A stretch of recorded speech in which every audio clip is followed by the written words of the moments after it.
Good afternoon or good evening, depending on where you might be. My name is Kevin Michael Grace, and this is the KMG show for Friday, August the 13th, 2021. Let's start off by talking about baseball. Well, no, not the sport so much as the politicization of it. There's a piece on Newsbusters called Washington Post Field of Dreams So White by Matt Philbin. He begins, on Thursday night, the New York Yankees played the Chicago White Sox in the Twilight, Iowa cornfield, where the classic sentimental baseball movie Field of Dreams was filmed. Kevin Costner, star of the picture, did a ponderous, cheesy monologue as he slowly walked in from the corn in center field, followed by the players themselves. Is this heaven? He intoned. Yes, it is.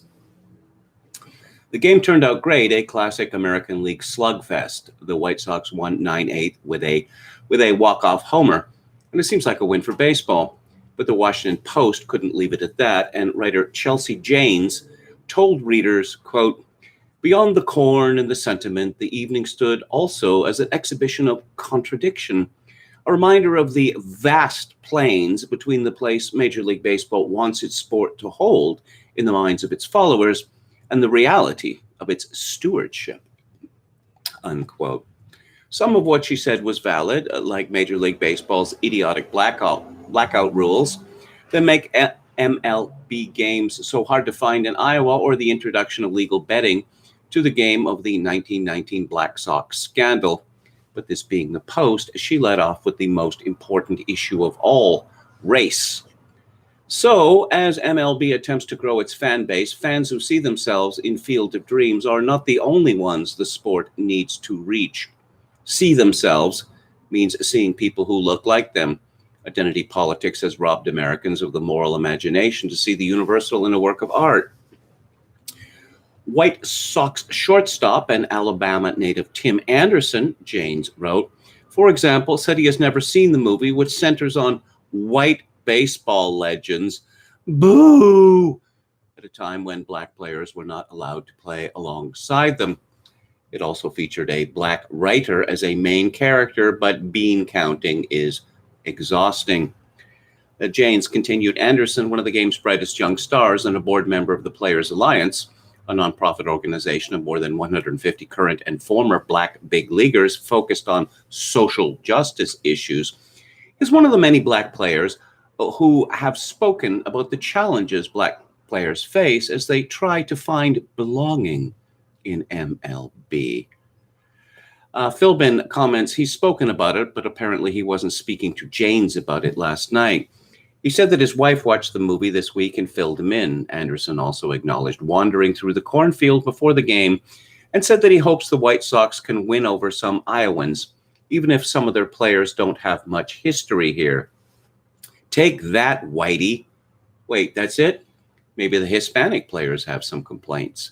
And from the Washington Post story, Jose Abreu, who grew up in Cuba, spent most of the batting practice pumping his fist and celebrating with Dominican Eloy Jimenez and Cuban Yoan Moncada every time one of them hit one into the corn. The game may have not had the same significance for everyone who played in it, but it seemed to mean something to everyone. And Philbin concludes, in other words, the only one talking about race was Chelsea Janes. Fine. Lefty sports writers are obsessed with race. So when she wrote that MLB Commissioner Rob Manfred announced that the game will be held in Dyersville again next August, she could have added, unless somebody lies about Iowa's voting regulations, then Manfred will yank the game and put it in Denver.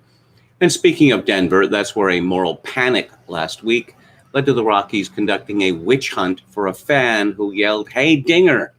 See, there's lots of baseball to talk about. It just wasn't in Iowa. Baseball has been tying itself in knots for two reasons, race-related reasons. One, it seems that not very many black Americans like to play baseball anymore. They used to, but not so much anymore. They prefer to play basketball or football or other sports. Secondly, when one looks at baseball crowds, they are overwhelmingly white, which is a bad thing, apparently. There are lots of black baseball players, but they tend to come from the Caribbean and South America. And in the weird logic of Major League Baseball, somehow that makes them not black. But I was wondering, what was it that led Chelsea Janes to this? She is a young woman, a young white blonde woman who was formerly a baseball reporter for the Post, but now is a political reporter. And I think I found out how this came about. She was subject to a public humiliation, dare I say it, an electronic lynching by Michael Harriot in the Root slogan, "The blacker the content, the sweeter the truth." And this is a piece from 11019, how Kamala Harris, a tweet and a pink and green screech, proves we need more black journalists. Oh, do tell. Michael Harriot begins just below the reported Lord and Savior Jesus Christ, the reported Lord and Savior Jesus Christ, immediately after the quiet white kid in class wearing the trench coat who doodles swastikas in the margins of his social studies book. Yeah, because in American schools, it's the black kids who are afraid of the white kids. Ranks the third place winner of people you don't want mad at you, black women. So it is with extreme sorrow, yeah, sure, more like glee, that we bring you the story of Chelsea Janes, the reporter who managed to inadvertently place herself in the crosshairs of the Sisters of Alpha Kappa Alpha Inc., while simultaneously proving that news outlets need more black journalists. Janes, a reporter who knows more stuff about baseball than most people ever will, recently left the Washington Post sports beat covering the Washington Nationals to join the paper's political coverage team. If you're wondering how a sports writer made the move to political coverage, need I remind you that her resume contains Chelsea and Jane, which in the pantheon of Caucasian monikers is only bested by the whitest name of all, Tiffany Amber Thiessen. Oh, you want to get going on that? You want to open up that can of worms? You're going to mock white names? Because you black people have a lot of mockable names, and they have gone from the merely strange to the broke to the rococo. But never mind that. Anyway, on Wednesday, Janes covered a Washington, D.C. book event for Senator Kamala Harris. The event at D.C.'s Politics and Prose was extremely crowded as the rumored presidential hopeful hawked her new book, The Truth We Hold. Aside from the fact that the book is being reported as a soft launch for Harris's expected 2020 White House bid, many of the attendees were reportedly AKAs from Howard University, the historically black college where Harris pledged as an undergraduate. For the white people joining us, I'm sure that last sentence might have you bewildered. Let me explain. The Divine Nine black sorority and fraternity culture, especially at HBCUs, is a whole different world that most of you don't know about. While their memberships vary in number in the hundreds of thousands, they each have their own distinct personalities, traditions, and culture. And unlike white sororities and fraternities, joining a black Greek letter organization is not just a college activity. You belong for life. You get recognition, the mutual respect of members, powerful connections, lifelong affiliations, and great parties. It's kind of like white privilege, but with much cooler jackets. Ho, ho, ho. The oldest of these sororities is the one to which Harris belongs, Alpha Kappa Alpha, also known as the AKAs. See what I did there? No, sorry, I don't. Now, Janes probably didn't know this because even though AKAs have chapters at Stanford and Yale, the two colleges Janes attended, both colleges have very low percentages of black students. Yale is currently 7.7% black and Stanford is 7% black.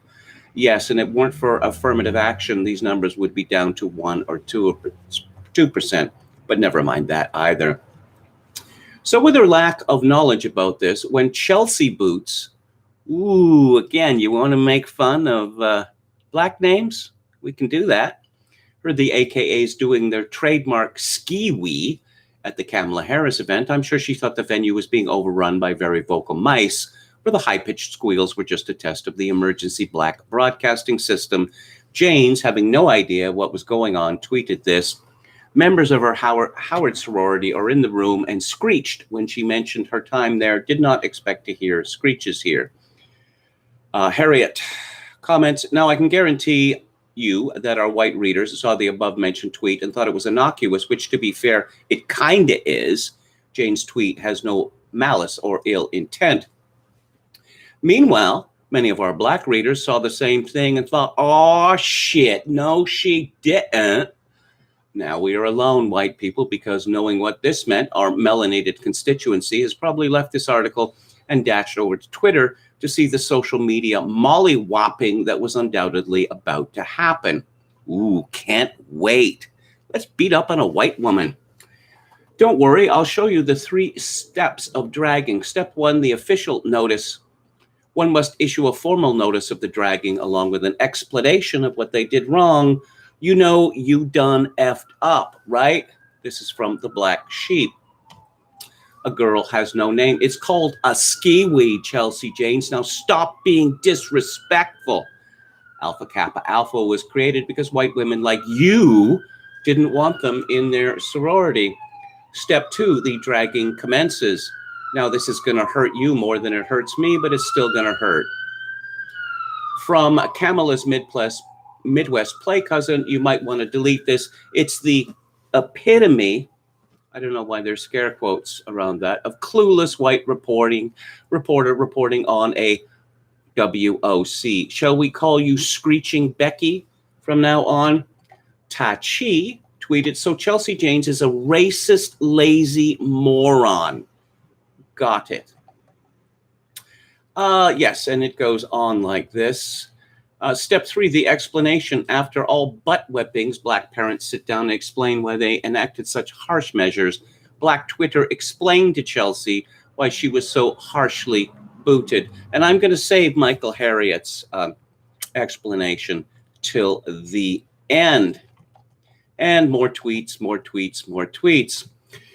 Harriet continues, the point of all this is that any black person living and working in America is required to know about the intricacies and nuances of their profession. If you are black, the idea that you don't know something because you are unfamiliar with it means you are unqualified. If you are white, you don't even have to ask. If a white person doesn't know it, they are still endowed with so much privilege that they feel enough to comment on a thing, even if they have no effing clue what it means. If Chelsea Janes was covering a baseball game with no idea what a home run meant, she'd be laughed out of the press box if she wondered aloud why everyone was cheering when a man with a stick hit the ball out of the park.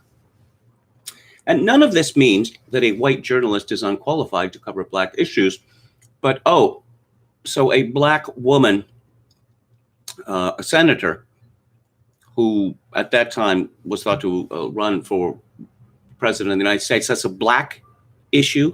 I would have thought it's an American issue, but I stand corrected. But black people are uniquely qualified to cover these issues, yet don't get the same opportunities. How about this? Presidential candidates. If they're black, only black reporters can report on them. If they're white, only white reporters can report on them. You think you can live with that deal, Mr. Harriet? And if they manage to get a job, more often than not, they start out covering the black stuff, which means they have to have the same knowledge base as their white counterparts and still know the black shit.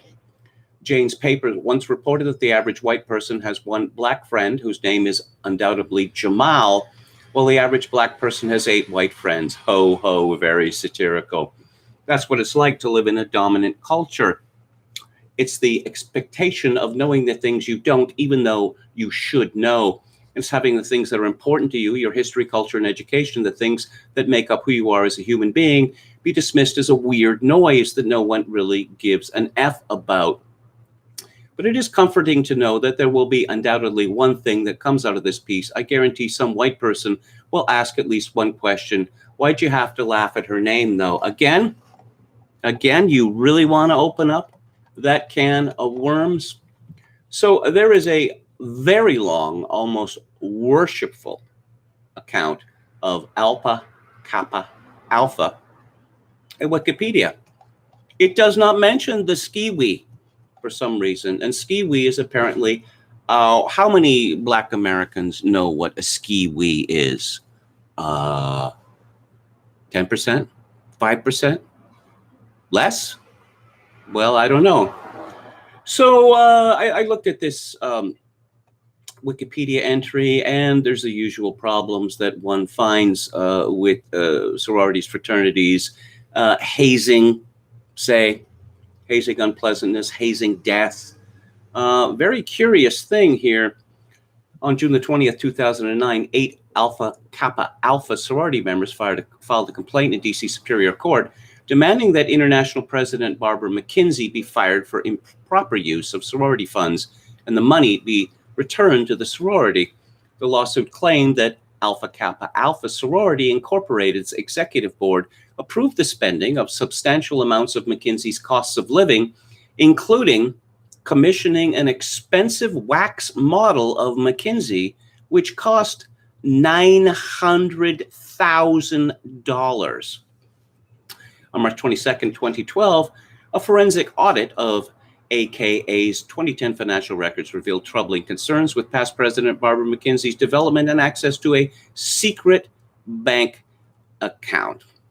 The sorority later expelled McKenzie and won an arbitration award of $1.6 million against her, which as of January 2017 was challenged by McKenzie in court. And of course, social justice is very close to AKA. Recently, the sorority has supported the efforts of justice for the Gina 6. The Gina 6, if you've forgotten, happened in Gina, Louisiana in 2006, where a hapless white student called Justin Barker was stomped by 6 young black men, mostly football players, who essentially got a slap on the wrist. Oh, nooses. Apparently nooses were involved. But let's go back to Harriet and his total lack of self-awareness. Let's mock white people's names, and just a tweet by Chelsea Janes, who didn't know about the skiwee, which every American knows. Well, certainly every Black American knows, and every white American should know. And so this is what Michael Harriet tweeted on January 10th, 2019. Every quarter, I did an experiment with my classes. For 2 weeks, they kept a journal of the basic demographics of everyone they personally interacted with for more than 5 minutes. I was always astounded at how little interaction white people have with Black people. Golly, why might that be? Let's go to the chat. Hello to Dan, Palpicasso88, and Rondon from Beyond. Brandon Smith. Palpicasso88 says, I was happy to see KMG tweet Scott Laughlin's excellent article on COVID. It's a great read, and I will be talking about it shortly. Brandon Smith says, can't be woke in a field of dreams. Chad Chadson, greetings to you. Thank you for your valiant service as our moderator. Oh, by the way, that piece at Newsbusters had some things to say about baseball movies. I don't like Field of Dreams. W.P. Kinsella, who was Canadian, by the way, he is of a piece with A. Bartlett Giamatti, George Will, the cosmic slop theory of baseball. Do you know that the foul lines reach unto infinity? Far out, man. Oh, yeah, and so we didn't invite Ty Cobb because he was such a jerk. Was Ty Cobb really such a jerk? Or was Kinsella going on let's say, a highly dishonest book written by a creep sports writer who wanted to make a slash? Who pretty much just, and you can see that in the movie with Tommy Lee Jones, pretty much everything in that movie is simply made up. He says Bull Durham was the best baseball movie ever. Oh, yeah. The baseball stuff in that is pretty good, I think. Except for, yeah, let's get the Phenom pitcher to wear pantyhose because, yeah. And Susan Sarandon and the Phenom. Yeah. Like, are we going to do this or are you going to keep reciting Walt Whitman? Oh, yeah. So you're going to keep reciting Walt Whitman. Okay, I'm out of here. It's been real, lady. Don't bring up that Wonder Boy bat garbage. Yeah, I don't know. As far as baseball movies go, that one with the Wonder Boy and Robert Redford is pretty good. I don't know. Are there many good baseball movies? I mean, I like Pride of the Yankees. It's got Babe Ruth in it. I mean, the real Babe Ruth, as well as Gary Cooper and Walter Brennan. And it has, I don't know, the most inducing ending ever. It's based on a true story, of course, the story of Lou Gehrig, the Iron Horse. Bang the Drum Slowly. That's a pretty good baseball movie. If people in the chat have any suggestions on that, I'd be interested to hear them. Hello to Steve. Steve, what's it like to walk around with a giant racial chip on your shoulder 24/7? It's all they ever think about. Sometimes it seems that way.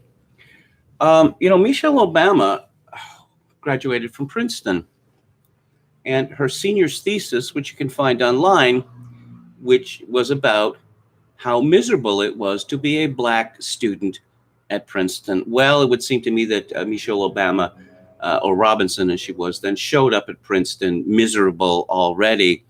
And apparently, I don't know, white students were shy of her. I can't imagine why.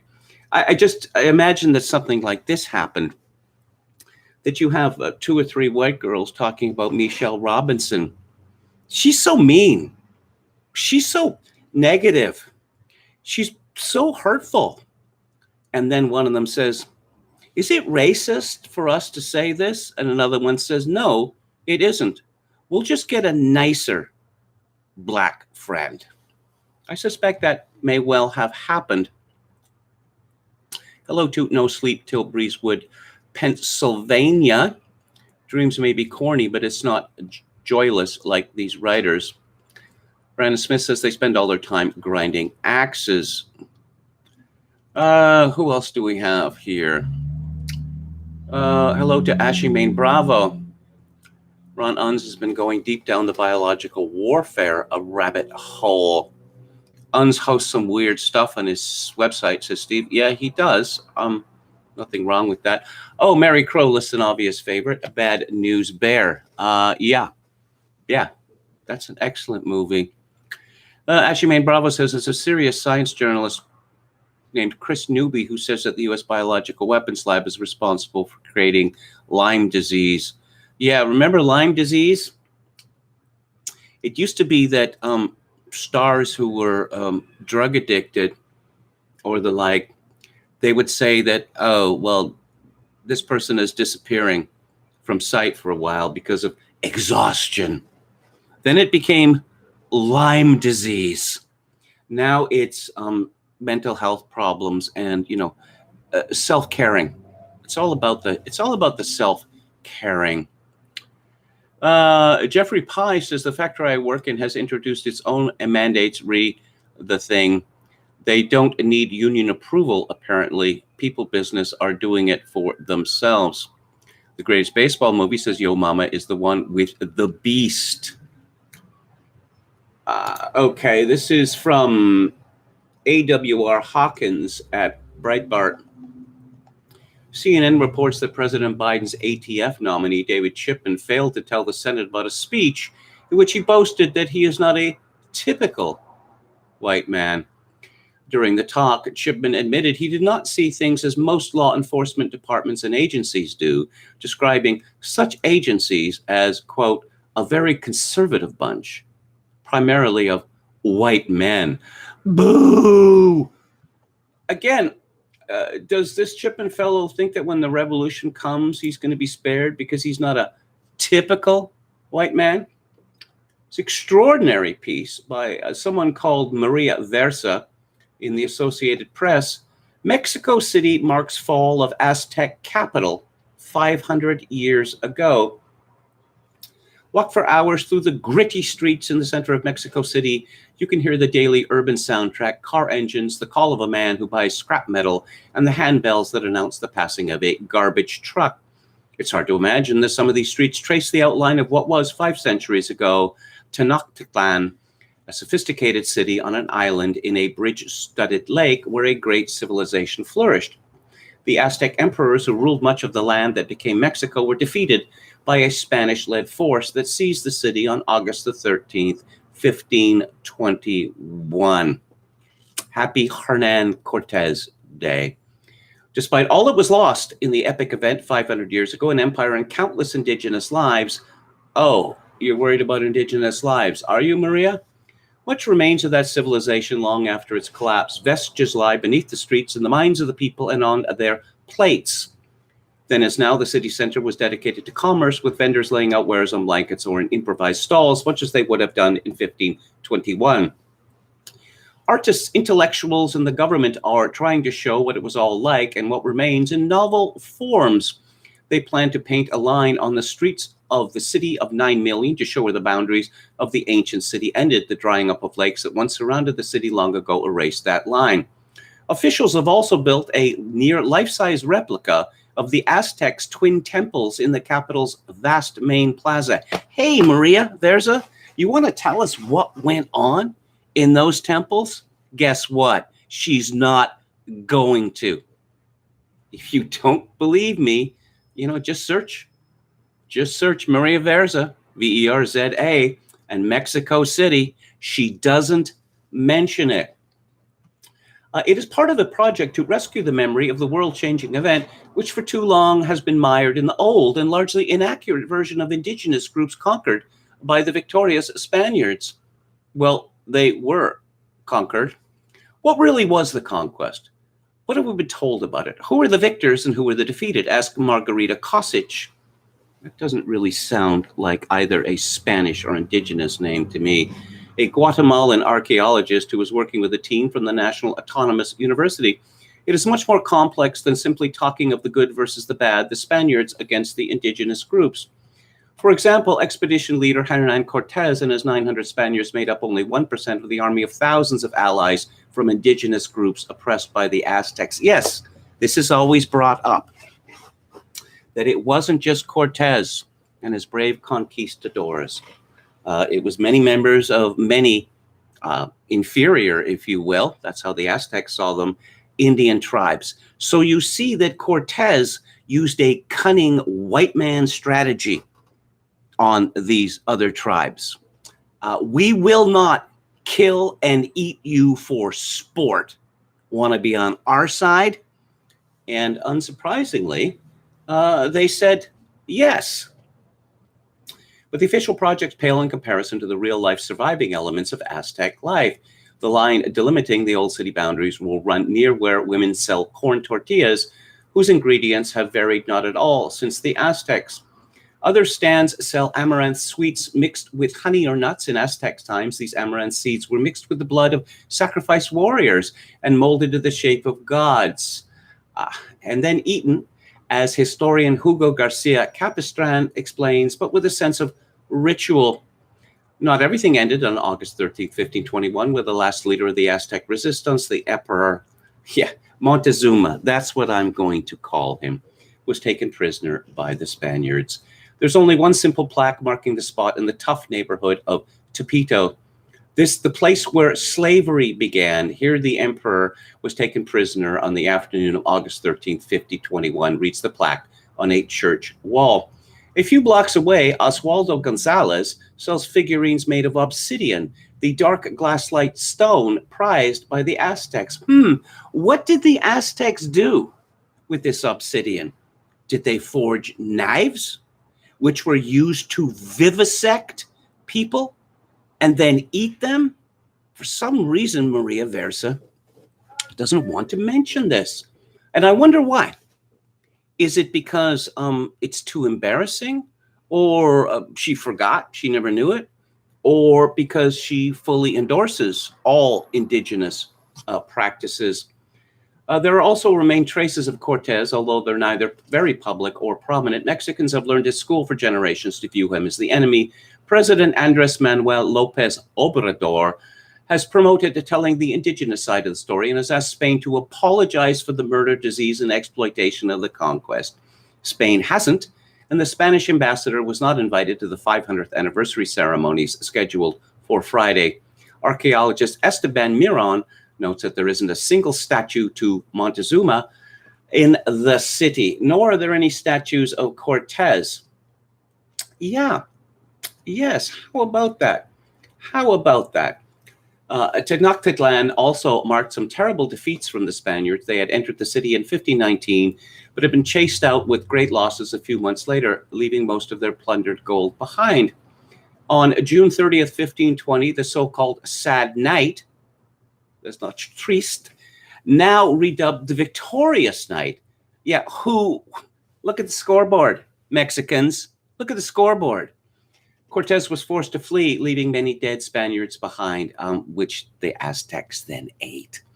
The historical records say that they left walking through the lake, which was not very deep, on top of the bodies of their own comrades, Miron notes. And what else do we get here? Oh, yes. Gloria wants to redeem Malinche, the indigenous woman who helped the Spaniards as a translator. Long considered a traitor, Malinche ensured the survival of her line. If not for Cortez and his conquistadors, what we call Mexico would not exist. Cortez, for better or worse, is the founder of Mexico. And the fact that Mexico likes to pretend that Cortez never existed, or that his arrival and conquest and the Spanish system that was set up by him and then continued for hundreds of years really has nothing to do with Mexico, proves to me that these people are, for want of a better word, contemptible. But again, happy Hernan Cortez Day. Read Prescott. His book, The Conquest of the Kingdom of Mexico, is, as I like to say, the second greatest story ever told. It is simply astounding. Let's go back to the chat.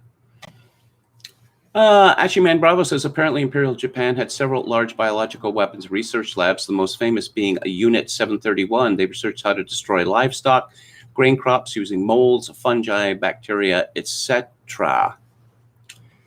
Steve says Spanish-led force. Yes, the Aztecs had oppressed the local tribes so brutally that the tribes readily joined the Spanish in destroying the Aztecs. She's sensitive to cannibalism, says Dan.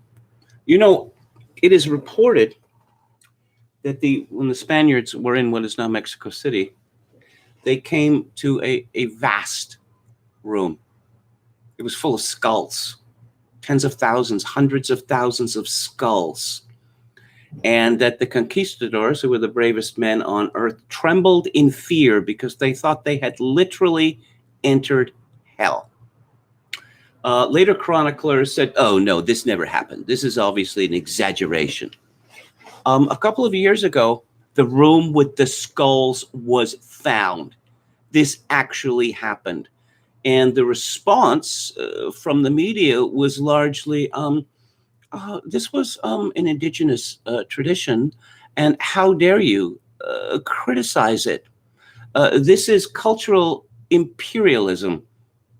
And of course, as I've long joked, if there were Aztec communities in Canada, then the leaders of the liberal, conservative NDP and Green parties would take part in, Aztec Day, where they would hold an obsidian knife and smile, because we don't believe that one civilization is better than any other civilization that would be racist as well as imperialist.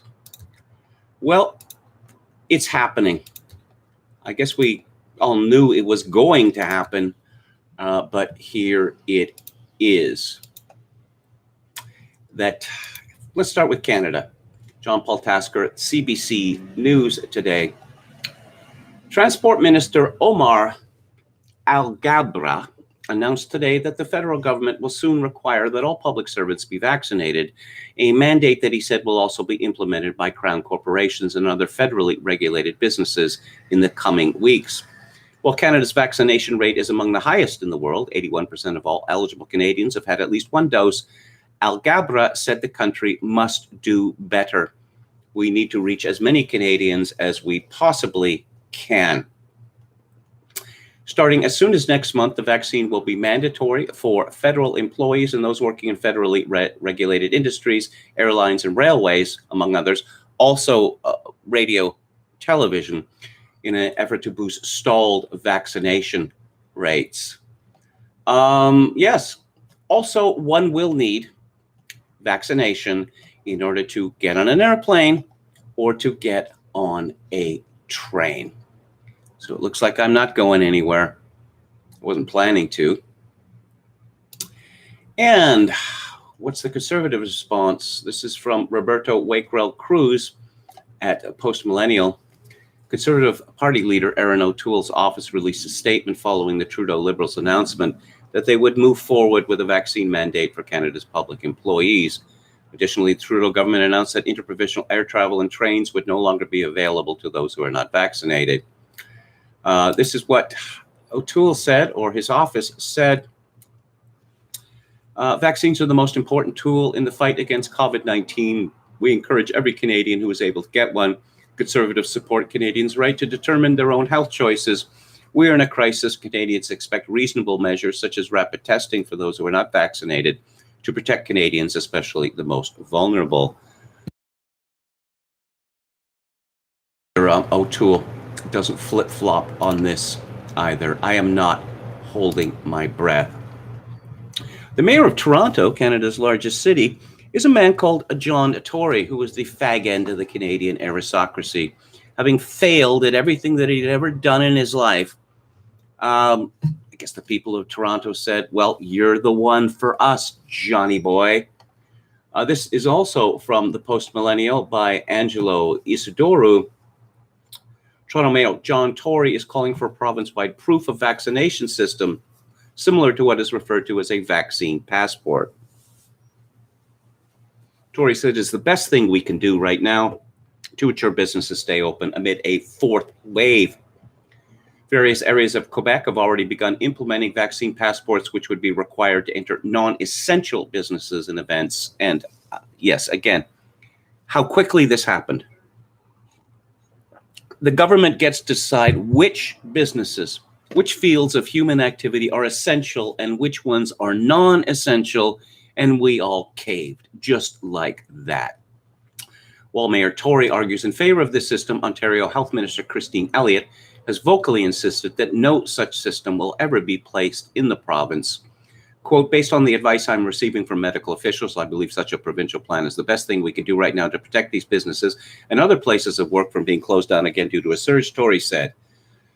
There's currently no evidence, according to the writer at the PM, to suggest vaccine passports will lessen the effects of the pandemics.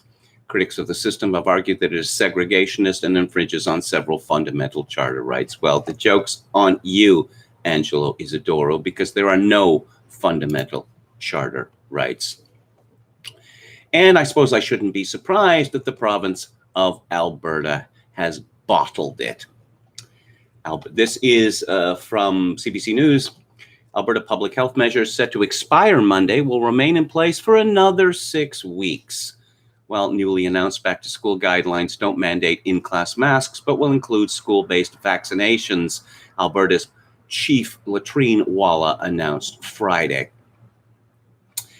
Dr. Dina Hinshaw also announced that mandatory isolation for 10 days for those with COVID-19 symptoms or a positive test result will also continue until September the 27th. We are not going backwards. We are pausing to monitor and assess before taking a next step forward. Having said that, I'm sorry that the way that I've communicated about these changes and the rapid pace of them has caused distress. No, shutting down the province, that didn't cause any distress at all. Not a bit of it. But apparently people in the media and some political doctors, they wind up a storm, and so she caved. And Jason Kenney, I guess he went along with the caving. We are being gaslighted, people, on a scale I don't believe has ever existed in history. You know, you can talk about big lies in the past, but the media did not have the range that it does today, especially when one looks at social media. Max Fawcett writes, it's time for vaccine passports. So what are our leaders waiting for? He begins, the world, it seems, is finally starting to run out of patience with the unvaccinated. Well, some of us have run out of patience with petty tyrants like you, Max Fawcett, with the Delta variant now filling hospitals and emergency rooms with a new flood of COVID-19 patients. Oh, okay. Hospitals being overrun. How many times have we heard that whopper? Our hospitals are being overrun. Let's take a look at the province of Alberta, which has a population of 4.4 million people. Current hospitalizations, 152. Current ICU, 37. 37 in ICUs. Does this sound like a hospital system that is being overrun to you? Average age of death, 80. So they're just lying to us about hospitals being overrun. First, they claimed that hospitals were going to be overrun, and they were not overrun. And then they claimed that they were being overrun when they were not being overrun, when they were largely empty, in fact, because hospitals decided last year, including in Alberta, not to accept any patients that didn't have COVID, because cancer's not a real disease, for example, you know. But no, they are lying to us, and they're getting away with it. Lisa Van Dusen weighs in on the upcoming election, which is supposed to be called on Sunday. I just mention this because it's always a pleasure, you know, to point out that Lisa Van Dusen is quite possibly the worst political writer in Canada. She begins, it's always nice to start your election coverage with a cliche. It reassures readers that you're not some parvenu amateur, unfamiliar with all the hoary political truisms that are readily available to them by clicking on other election punditry URLs. You could have just not written that paragraph.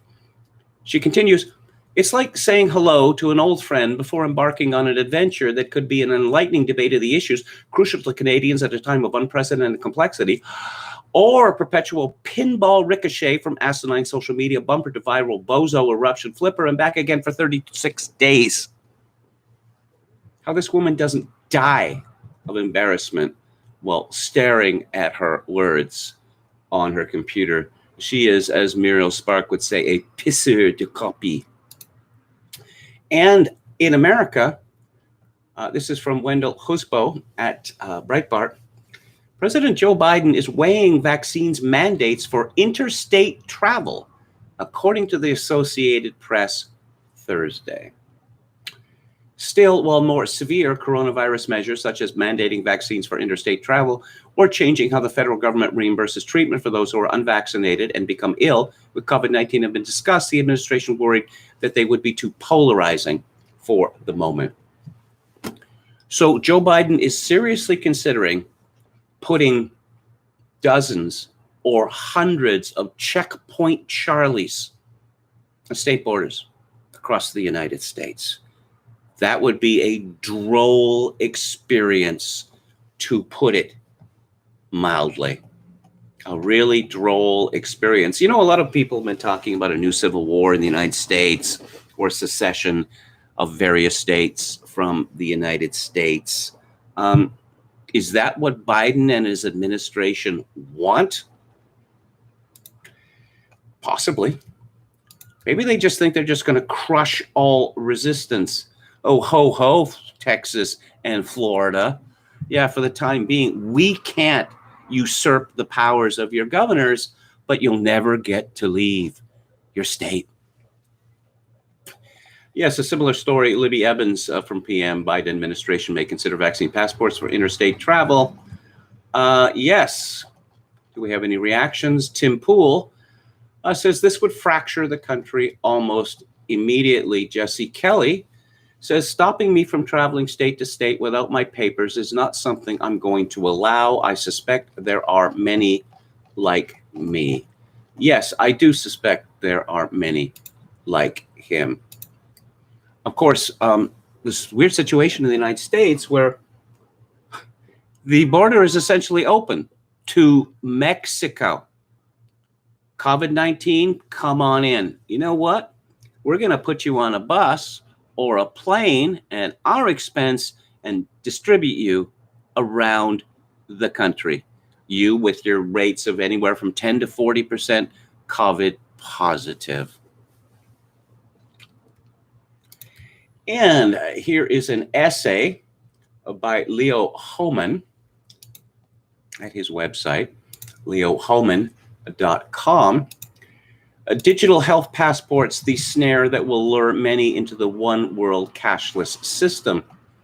Several new technologies that appear separate and unrelated will soon converge, creating a giant digital trap that will easily entice the uninformed masses. The digital trap has already been set, and globalist elites are using the COVID to speed up the process of convergence. Most people will sleepwalk right into the trap, which will ultimately reduce them to the human QR code, trackable, traceable, and 100% dependent on big tech and big government for their existence. The most imminent agenda item needed to jumpstart the system is a successful launch of digital health passports. France, Italy, Ireland, Germany, Greece, and many other nations have started mandating these passports on their citizens, many of whom are flooding into the streets to protest. The movement toward digital health passports in the US is happening more gradually, but it's picking up steam. In a briefing August 2nd, Biden's coronavirus response coordinator, Jeffrey Zients, announced it's time to impose some requirements where COVID vaccines are concerned. When asked for clarification on exactly what COVID rules might be implemented, White House Press Secretary Jen, not Jennifer, but Jen Psaki said nothing is off the table. Remember that phrase, nothing is off the table. This could involve rounding up the unvaccinated and placing them in isolation and quarantine camps. An academic consortium consisting of 6 universities already has a contract with the U.S. Department of Homeland Security to provide training for government, law enforcement, healthcare, and private sector stakeholders, oh, I love that word, stakeholders, on how to quarantine large portions of rural communities. But the drive to digitize the lives of Americans will start in the cities and move outward.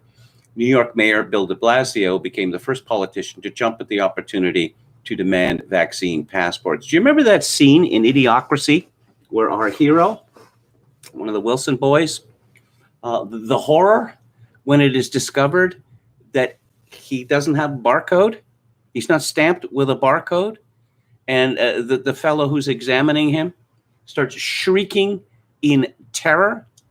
Is this what's coming to us now? Where's your smartphone? I didn't bring it with me, or I don't have a smartphone. Will they start shrieking in terror? Despite what anyone tries to tell you, separating Americans by vaccine status is a historic first. It has never before been tried, not through the polio or smallpox outbreaks of the 20s, 30s, and 40s, not during the Spanish flu, not ever. De Blasio ordered businesses to deny service to the unvaccinated, which accounts for 30% of the city's population. It remains to be seen how de Blasio will enforce this edict. Will he call out the police to shut down businesses not demanding a show of papers from their customers? Possibly. And this is quite a long article. Let's see. How does he conclude? The elites are not going to tell you up front what all is involved in the fourth industrial revolution. They're just going to tell you the parts that sound good: convenience, inclusion, safety, security. Watch the creepy 40-second video put out by the government of Australia urging people to create a digital identity. Oh, apparently it can save you time. Once this trapdoor is shut, it will be very difficult to get out of its clutches. Don't download apps, pay with cash whenever possible, and stop sleepwalking into the new world order. And the news from Israel, not good. It's not good at all, but you're not hearing very much about this in the American media or in the British media, even though the news from Britain is not very good either. This is from Israel Hayom. Vaccinated Israelis account for 53% of new daily COVID cases. Of course, in Canada, we're told, no, none of them.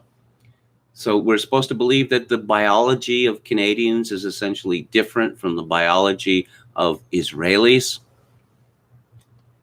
Is this the argument they're going to make? Israel's coronavirus infection rate climbed to 5.02% Friday, as 6,083 of the 129,509 people who tested for the virus Thursday were found to have the disease.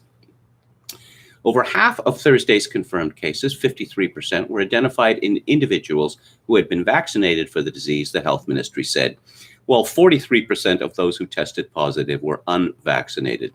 2% were in the process of inoculation, while 1% had already recovered from the virus. None of the new cases were identified among individuals who had recovered from the virus and received at least one dose of the vaccine. I suppose you can draw your own conclusions about efficacy, say. Now, I have to be very careful about what I say on this subject, but let's get into the subject of unintentional hilarity.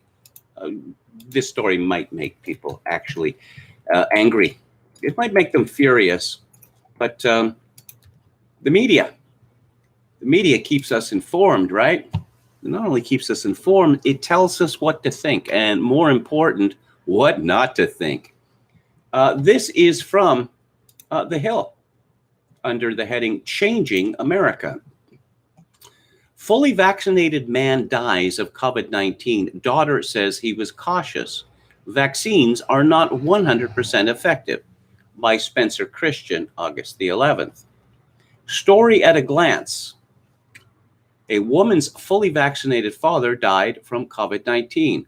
Doctors said the condition of the father could have been worse if he was not vaccinated at all. You remember that old joke? The operation was a success, but the patient died. Isn't death the worst possible condition? Oh, bonus. The father was mostly indoors and wore a mask, his surviving daughter said. Guess what? If you go to thehill.com, Changing America, and you look at that story, it has changed. The bit about it being worse if he hadn't been vaccinated has been removed from this story. And The Hill does not note this very significant change it made to the story. Masks work. We all know this, right? It would be wrong and also dangerous to insist otherwise. But they especially work for children, very young children. This is from Natalie Grover of The Guardian. Children born during the coronavirus pandemic have significantly reduced verbal, motor, and overall cognition performance compared with children born before, a U.S. study suggests. The first few years of a child's life are crucial to their cognitive development. But with COVID-19 triggering the closure of businesses, nurseries, schools, and playgrounds, life for infants changed considerably, with parents stressed and stretched as they tried to balance work and childcare. Because Guardianistas, like Natalie Grover, have been telling us for months now that one of the worst things about COVID-19 is that many women lost their jobs and were forced to endure the horror of actually raising their own children. But when convenient, the story changes. With limited stimulation at home and less interaction with the world outside, pandemic-era children appear to have scored shockingly low on tests designed to assess cognitive development, said lead study author Sean Dione, associate professor of pediatrics at Brown University. In the decade preceding the pandemic, the mean IQ score on standardized tests for children aged between 3 months and 3 years of age hovered around 100, but for children born during the pandemic, that number tumbled to 78, according to the analysis, which is yet to be peer-reviewed. I'm going to look for a word in this story. Masked. No. Now, we're forcing children, even teeny tiny children, to wear masks, but more important, we're forcing their mothers to wear masks. There have been studies done on the results of this. Children need to be able to see the faces of people in order to react with them, to pick up clues from them. And children, there's a famous test in which, face of an adult, looks at a child, gets a good response. Where the face is hidden, the child reacts negatively, often becoming distressed. But no, masks work. And apparently we are raising a generation, well, not quite a generation, but a cohort, a significant cohort of children who are alienated from their parents, or starved of stimulation, and are learned to be terrified of everyone else on earth from the very beginning. How do you think that that's going to work out? Outstanding article at the tabletmag.com by Jacob Siegel. And the more I read this fellow, the more I like him. The nanny state meets the Marquis de Sade. Using social justice totems to worship state power, all in the name of public health, is the acme of pandemic-era journalism. He begins, if you want a picture of the present, imagine Anthony Fauci in studded leather, bullwhipping hordes of the unvaccinated and unmasked until they learn to experience their punishment as pleasure. Or you could just read this Rolling Stone article from a few days ago that expresses the spirit of the moral revolution reshaping American society more pointedly than any intellectual analysis. Quote, meet the doms who are demanding their submissives get vaxxed. In 10 words, the headline conveys the supreme value of health, safety, transgression, and bureaucratic regulation to the American professional classes, as well as the new status hierarchy constructed by the stakeholders in that regime. We pledge allegiance to our sainted dominatrixes and to coercive power wielded through symbolic proxies in the name of public wellness. If only social media were somehow more directly involved, you'd have a full hymnal for the new American religion.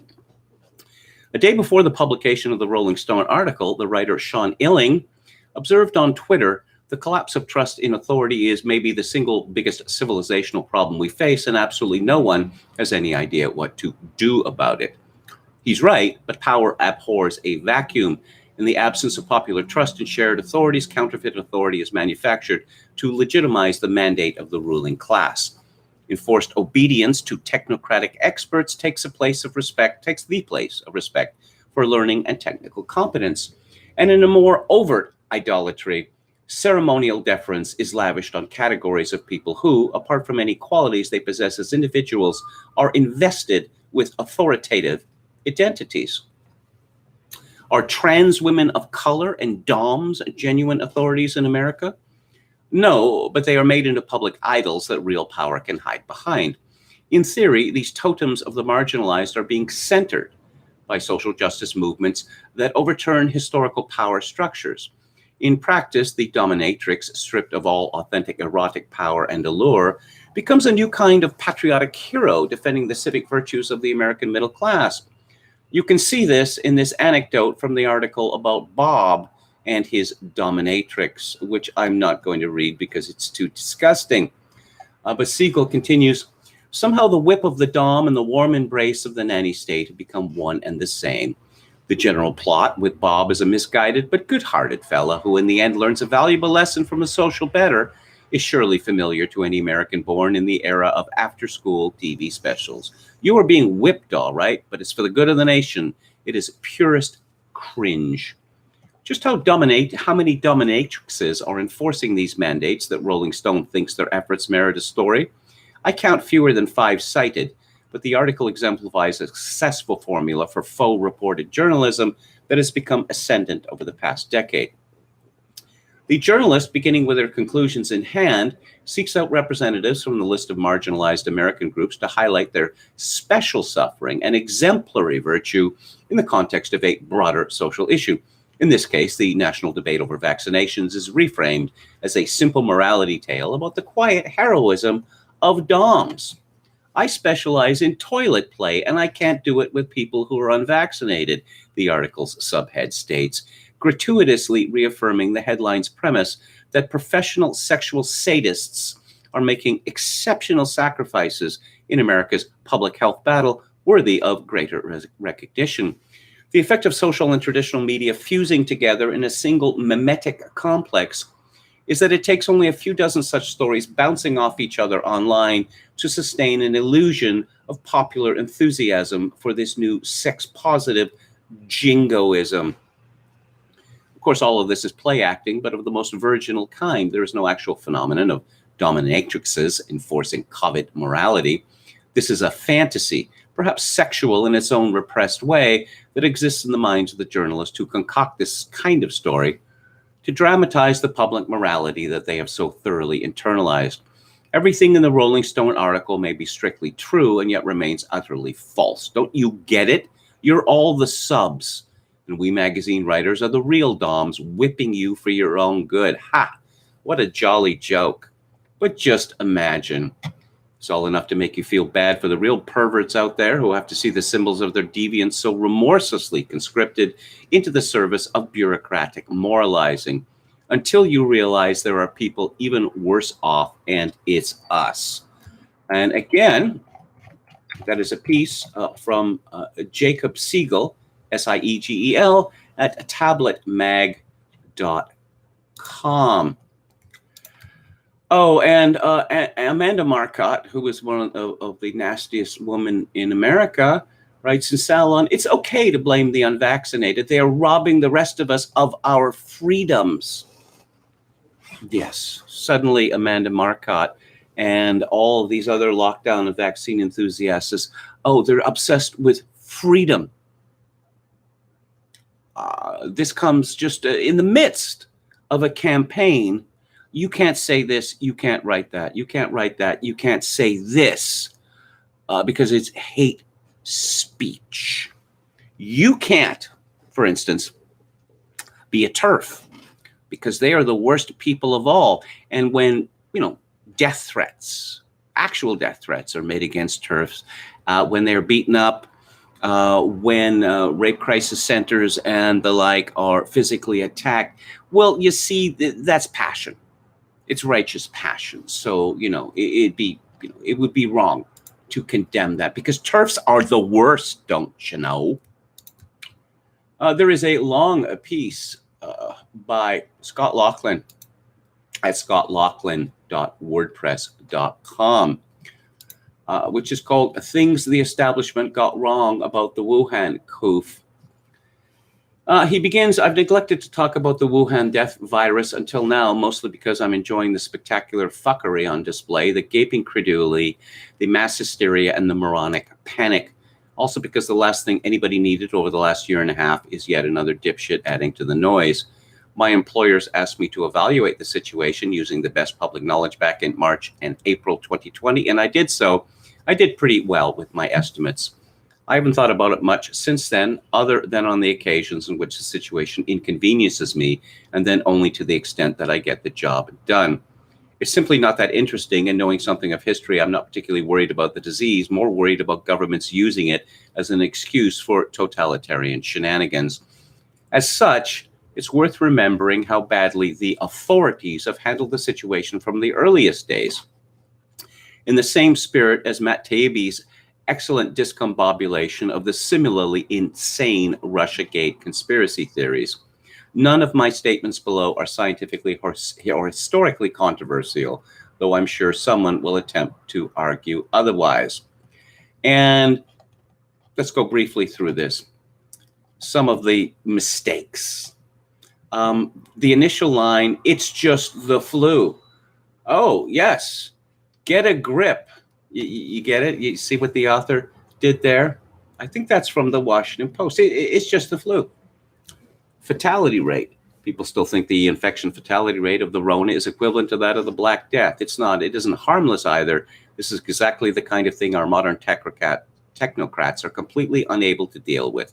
It's nowhere near as bad as the Spanish flu. It's somewhere around the fatality rate of the 1968 Hong Kong flu or the 1957 Hong Kong flu. By the way, we didn't react to either disease the way we did to this one. Most people alive back then didn't even remember them happening. Then he talks about masks. We have to wear them forever because consensus or something. There's much of what he wrote that I can't repeat because I will be kicked off YouTube. Then he talks about problems with tests, particularly PCR tests, data censoring, false positives / negatives in general, the time series nature of data, epidemiological models. Neil Ferguson's trash fire was the most famous example, credulously reported as myth science by ding-dongs in the media, government, and nerd establishment. At the time, the dipshit wouldn't release the source code with good reason. Ultimately, it was a random number generator depending on a bunch of mystery constants chosen by the user, making it essentially someone's opinion. People did notice and were shouted down. The same piece of code predicted mass death that never happened with the 2005 bird flu, the 2009 swine flu, and arguably the 2001 foot and mouth disease outbreak. Ultimately, he was talked into releasing source code, which the greatest living C programmer heroically cleaned up for him. Yes, Microsoft sent in a ringer there to make this mess of spaghetti code somehow look respectable. Lachlan continues, mind you, this was during a huge crisis, but we couldn't embarrass the great scientist by allowing mere peasants to review his ridiculously flawed work. Even after he was revealed to be a total mountebank, the only thing which removed the scoundrel from public influence was the revelation of breaking quarantine for a squalid affair with someone else's nerdy wife. I've seen pictures of her. Seems quite attractive to me, but never mind. Similarly, there were a bunch of Silicon Valley goons caterwauling about exponential growth who also deserve considerable opprobrium. Repeat after me, there is no such thing as exponential growth. Physical processes are logistic at best. Lockdowns, they mostly didn't work. Remember when opening Texas back up was tantamount to genocide? Yeah, I remember that. Remember when everyone in Florida was going to die unless they lock up immediately? I remember that too. Remember when Georgia committed genocide by opening in the summer of 2020? Remember when everyone in Sweden was going to immediately croak? None of these things came to pass. 2 weeks to flatten the curve. Yeah, I remember that. Someone turned that into, oh, you idiots are going along with this. Let's do it forever. Ventilators. Yeah. It turns out these things were basically murder machines. There are now numerous videos of the things filling up landfills. This is a case study in large-scale iatrogenics. Iatrogenics refers to medicine-induced disease. Countries which didn't have literal tons of ventilators did much better than countries which had the things. The low oxygen levels from the ground glass lung destruction effect were more effectively and easily treated with oxygen. Overloaded hospitals never really happened. Sure, some hospitals were busy. Some hospitals are busy every year. The preposterous spectacle of TikTok dancing nurses in empty hospitals was pretty bad, as were nitwits cheering on medical workers like trained seals. Nursing homes. Yes. Remember when several U.S. governors in New York, New Jersey, Pennsylvania, Michigan thought the hospitals would be so full of meat puppets hooked up to breathing machines they would overflow? Remember when the same U.S. governors put non-ventilated coronavirus patients in nursing homes with all the old people? Remember how pretty much all those governors' states had huge fatality rates? Well, these facts are all related, and those governors play acting as miniature dictators should be held to account for murdering grandpa. Instead, they'll be held to account for awkward flirtations because America is a profoundly unserious country which takes accusations of creepiness more seriously than boomer genocide. Airborne aerosolized pathogen. Yes. Yes, indeed. But we were told surfaces are deadly. When this was pushed, I talked about this on this very live stream. What, 15, 16 months ago? If that were true, we would all be infected in very short order, because it's impossible to sterilize every surface that anyone is going to touch.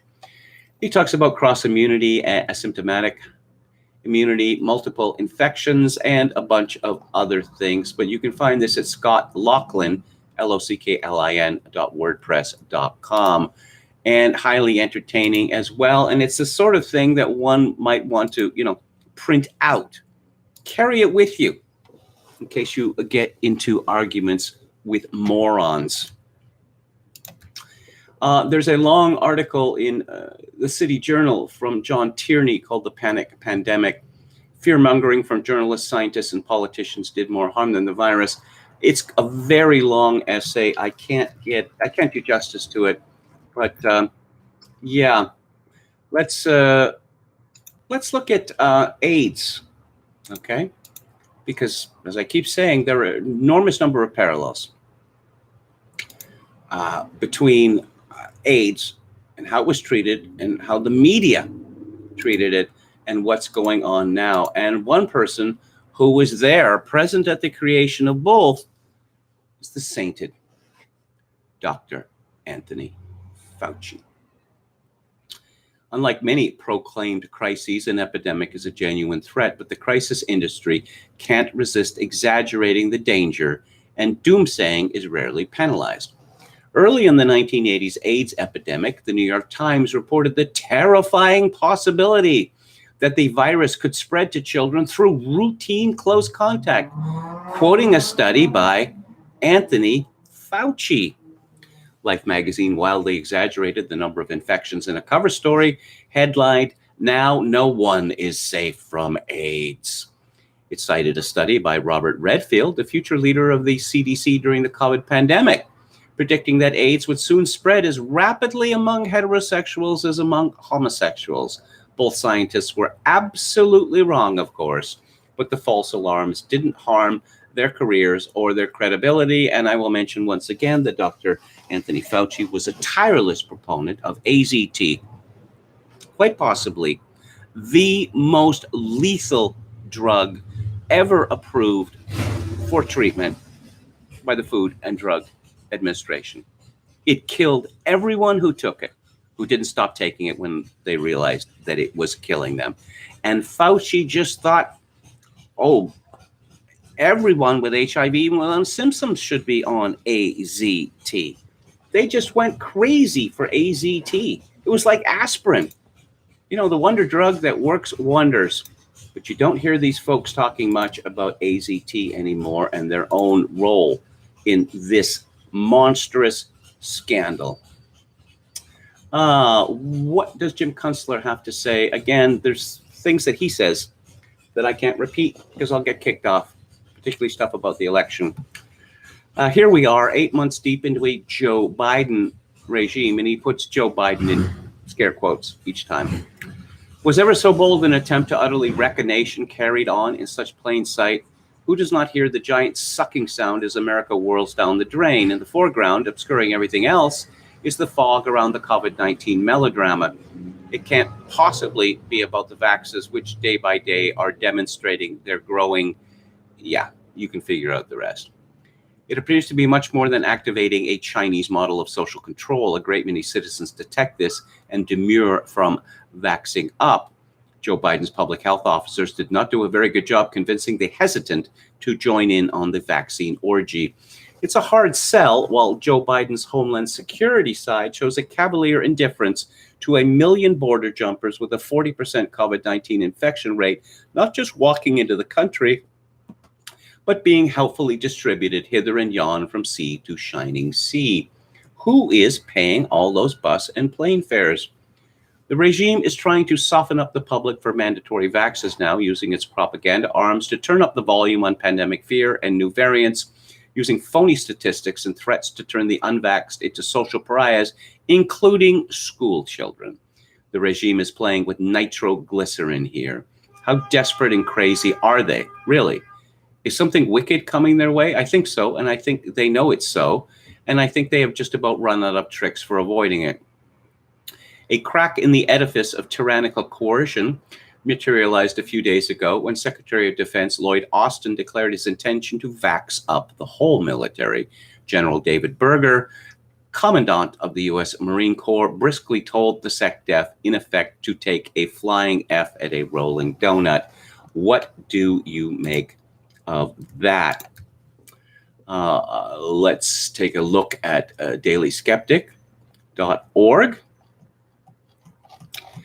And Ryanair apologizes for forcing autistic boy age 12 to have a COVID test despite him being exempt. Perhaps you've seen the video.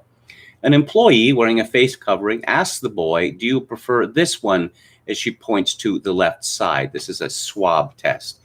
He replies, "No, not when it goes all the way up." Callum from Harlow, Essex, then bursts into tears and shouts no as he hides his head in his hands. A man recording the video says a child with ADHD and autism refused a Ryanair flight, even with a GP letter stating exemption. Not good enough for Ryanair. Nearly 1 million more people in England addicted to alcohol as a result of lockdowns. According to the Mail, government polling before the pandemic estimated 1.5 million adults drank at least 50 units every week, the equivalent of 3 pints or nearly a bottle of wine every night. But this jumped to just shy of 2.5 million this summer, which experts have blamed on the endless cycle of virus-controlling restrictions. Dr. Tony Rao, a world-renowned expert on alcohol misuse in older people at King's College London, warned the impact of lockdowns had been devastating. Alcohol Charity says the data showing drinking in older people has reached a level of crisis that is happening now. NHS guidelines recommend men and women do not drink more than 14 units a week. Regular drinking over the guideline amount can lead to dependence and health problems, including liver disease, heart disease, and cancer. Well, I don't believe the NHS guidelines because 14 units a week is equivalent to 2 glasses of wine a day. It's just absolutely absurd. The Ledane Commission estimated that 35 units a week constituted a problem. Threatening the unvaccinated with social penalties flies in the face of informed consent. Yes, of course it does, but don't go too far down that road, or you will become an unperson. Close to a third of English 18 to 30-year-olds not vaccinated against COVID.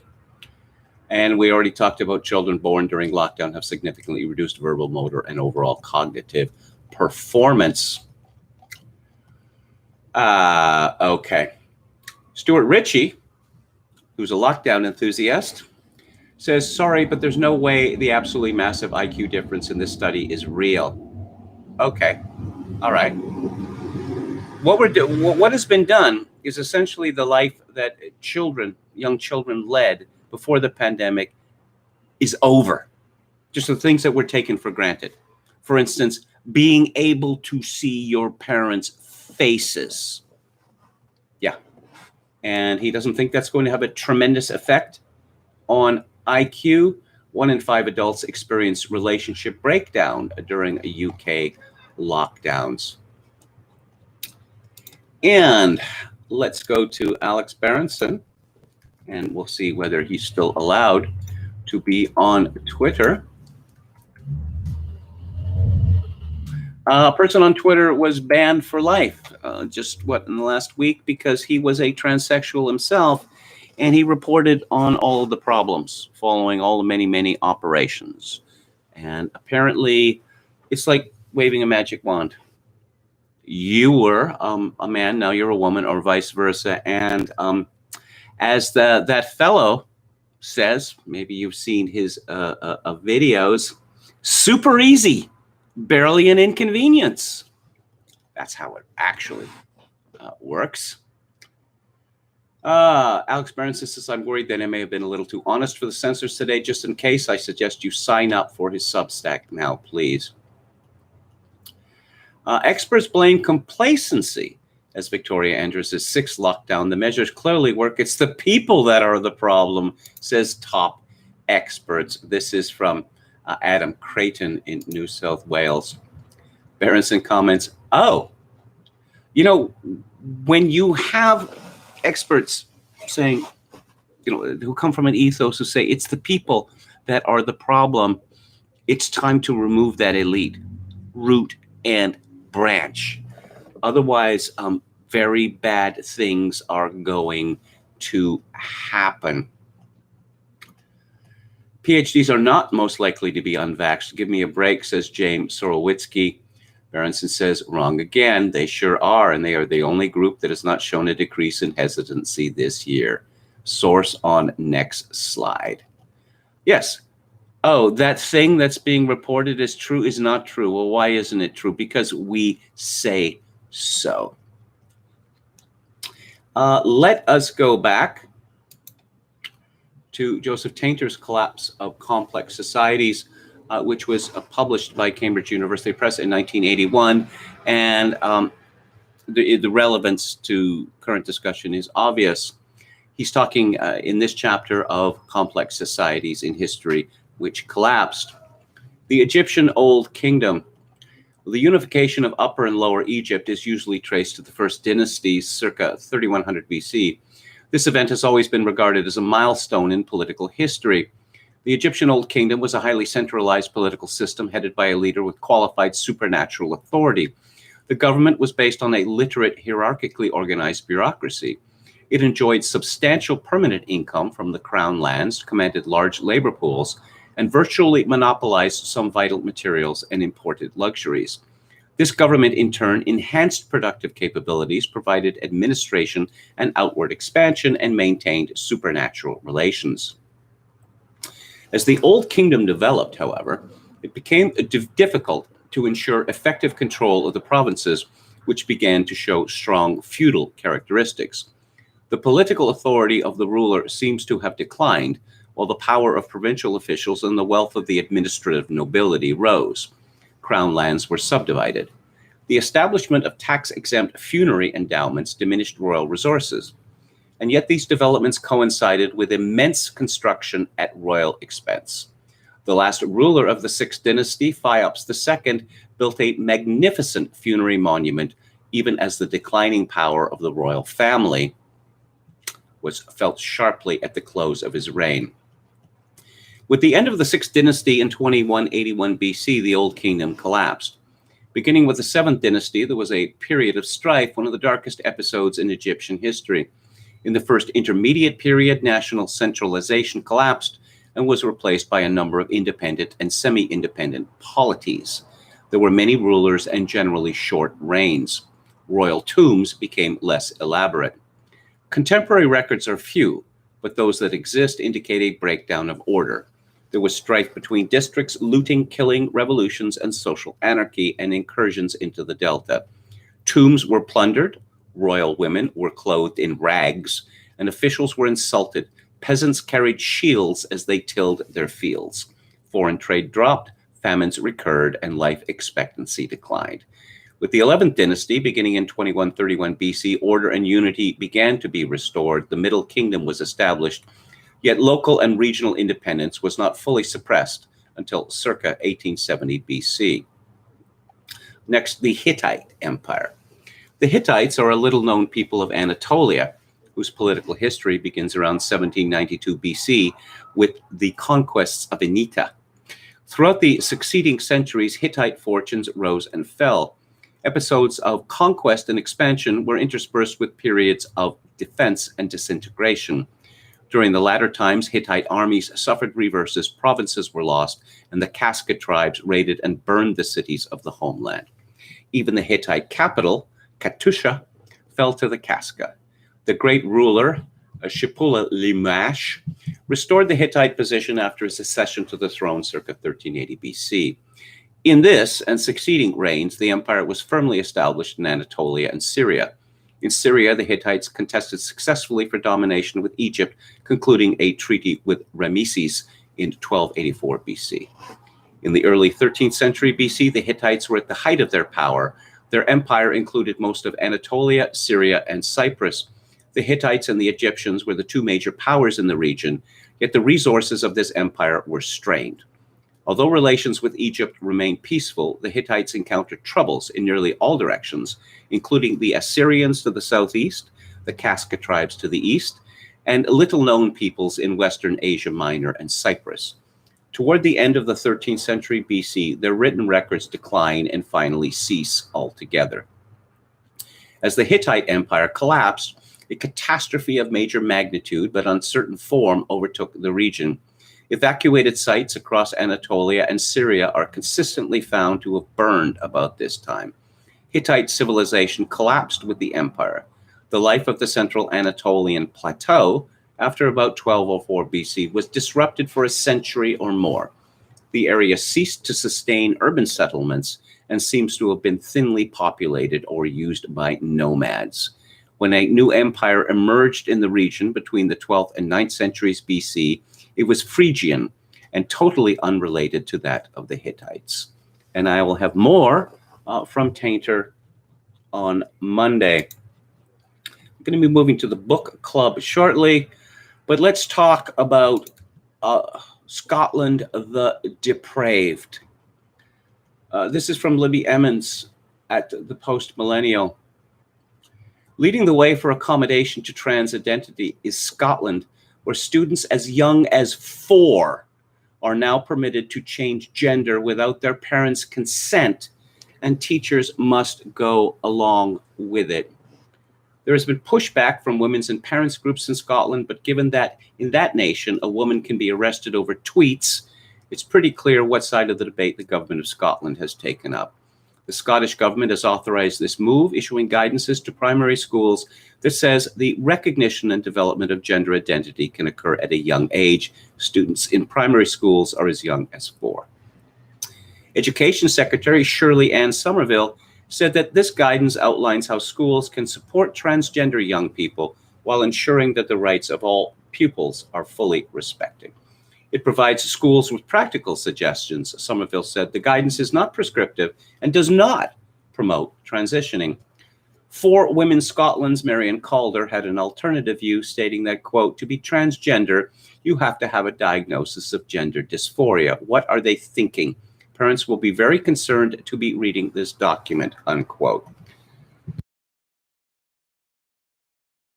It's for the argument that England should jettison Scotland, and sooner rather than later. Teachers are instructed, that's my opinion, not the person at PM. Teachers are instructed per government guidance not to question a child's wishes to be referred to by an alternative name or an opposite sex pronouns. We're going to let 4-year-olds decide this sort of thing, are they? 4-year-olds have no idea what sexuality is. 4-year-olds would eat ice cream and only ice cream if they could get away with it. I could mention various other strange and or disgusting things that 4-year-olds do, but I think I've made my point. Jamie Gillis that's a very Scottish name. Scott Gov Trans Guidance for Schools is an affront to parents, teachers, and pupils. Indeed it is. In 2016, the UK Supreme Court delivered this devastating indictment of the Scottish government in a ruling striking down its controversial named person policy. Quote, the first thing that a totalitarian regime tries to do is to get at the children to distance themselves from the subversive, varied influences of their families and indoctrinate them in their rulers' view of the world. Within limits, families must be left to bring up their children in their own way, unquote. The court held that certain aspects of the scheme, which appointed a state guardian for every child in Scotland, were incompatible with the rise to a private family life described in Article 8 of the European Convention on Human Rights. And it reminded ministers forcibly that the state must not impose its own ideals on families. You would think that after this damning judgment, Scottish ministers might tread more cautiously when it comes to policies concerning family life and the historic convention that parents are the primary carers, educators, and legal guardians of their children. However, the latest educational diktat by the government exhibits exactly the kind of authoritarian overreach so decried by the Supreme Court. This is absolute madness. And Nicola Sturgeon, the first minister, was lamenting of the poor little girls of Afghanistan. You know, now that we're not bombing their wedding parties anymore, what's going to happen to them? Meanwhile, in Scotland, they're going to be encouraged to turn themselves into boys because it's the cool thing to do. Everyone else is doing it. And by the way, we're not going to tell your parents because we don't have to. These are sick people. And again, increasingly, it becomes obvious we can't live with them. There must be some sort of separation. This is from Raymond Wolf at LifeSite, which is good news. The Texas Department of Family and Protective Services has declared that performing transgender surgeries on children constitutes child abuse and could lead to prosecutions. Yeah, okay. Graham Linehan, who is the co-founder of Father Ted, the co-creator of Father Ted, creator of the IT Crowd, and other things. He has become alarmed by woke ideology, and he has been campaigning against it. He has a piece on his Substack, Graham Linehan, .substack.com, Mridul Wadha, Sarko and the 1.4 million pound contract, shocking new developments in the Edinburgh rape crisis scandal. Mridul Wadha is the trans-identified male CEO of Edinburgh Rape Crisis Center. As has been much reported, he made some deeply alarming comments when appearing on the Guilty Feminist podcast this month. Yes. Bigoted people seeking help from our organization could be challenged on their prejudices in an apparent comment on trans rights and women-only spaces. Linehan says, we have reported on Mridul Wadwa in the past, making the following points. He has no GRC. And what is a GRC? Okay. I don't know what GRC is. Apparently it is some sort of certification. He has no GRC, so is still legally male. He lied about his sex to secure a job at Forth Valley Rape Crisis Center. He objected to an amendment allowing rape victims to choose the sex of the medical clinician examining them. Pursuing political ambitions, he took a place on an all-Scottish National Party, all-women shortlist. He has demonstrated a shocking lack of knowledge regarding legislation that affects women's services, a sector in which he's worked for over a decade. He is disappointed by the single-sex provisions allowed for in the Equality Act 2010 and finds them discriminatory against trans women. He sided with serial litigant and period-obsessed, and I won't use this next word, Jonathan Yaniv, against a group of migrant women. He seems to think it's suitable to discuss whether rape victims experience orgasm. If Wadwa's contempt for women wasn't already apparent, his appearance on the Guilty Feminist podcast made it perfectly clear. Denying that women who suffered male violence need female-only spaces, he made this shocking statement. Sexual violence happens to bigoted people as well. If you bring unacceptable beliefs that are discriminatory in nature, we'll begin to work with you on your journey of recovery from trauma. But please also expect to be challenged on your prejudices. You have to reframe your trauma. To me, therapy is political. Again, I highly recommend this. There's much, much more. But Scotland has gone mad. And who pays for the madness? Well, the taxpayers of England do. Scotland has its own assembly. Scotland has a great many independent powers, which England does not have. Time for England to get rid of Scotland and Northern Ireland while they are at it.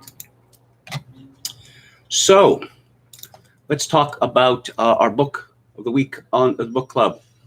It is called A State of Fear, How the UK Government Weaponized Fear During the COVID-19 Pandemic, and it is by Laura Dodsworth, who is described as an author, journalist, photographer, and filmmaker. Her books Bare Reality, 100 Women, Their Breasts, Their Stories, Manhood, The Bare Reality, and Womanhood, The Bare Reality have attracted worldwide media coverage and excellent reviews.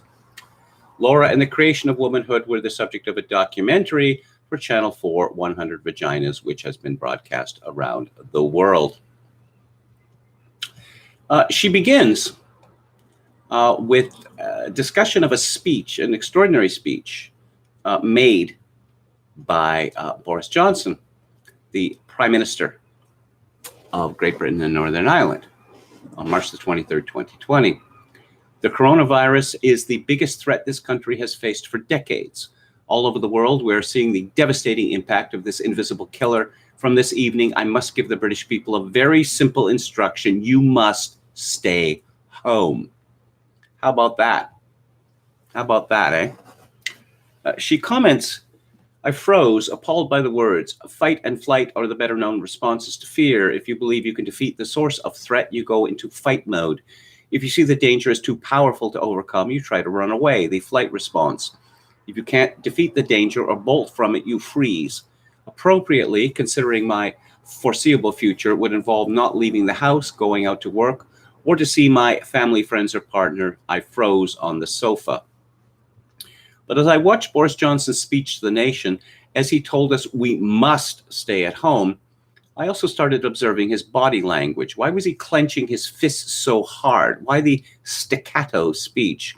Something seemed off, and that triggered alarm bells. Later on, I considered my own response. Until that point, I had not been unreasonably frightened of the virus. So why was his speech frightening me now? I was sure that the Prime Minister's language was intended to alarm me, and that in itself worried me. She continues, one reason that Boris Johnson's speech alarmed me was that because I was worried that the response was disproportionate. Never before had we quarantined the healthy. We were mimicking totalitarian China's response to the virus. How I had pitied the poor Chinese welded into their homes. My mind fast-forwarded to the worst possible economic and social consequences.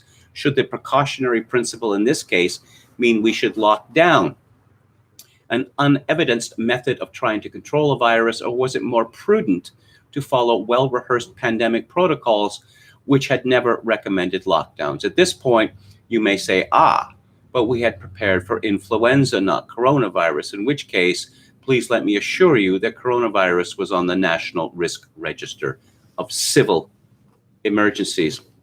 What was it that felt off about Boris Johnson's speech? Reviewing it recently, I was struck again by the artifice that triggered my radar on March the 23rd. Johnson is a performer, but he normally performs the likable buffoon. You would expect such an important speech to be rehearsed, but it felt too contrived and different to his normal presentation.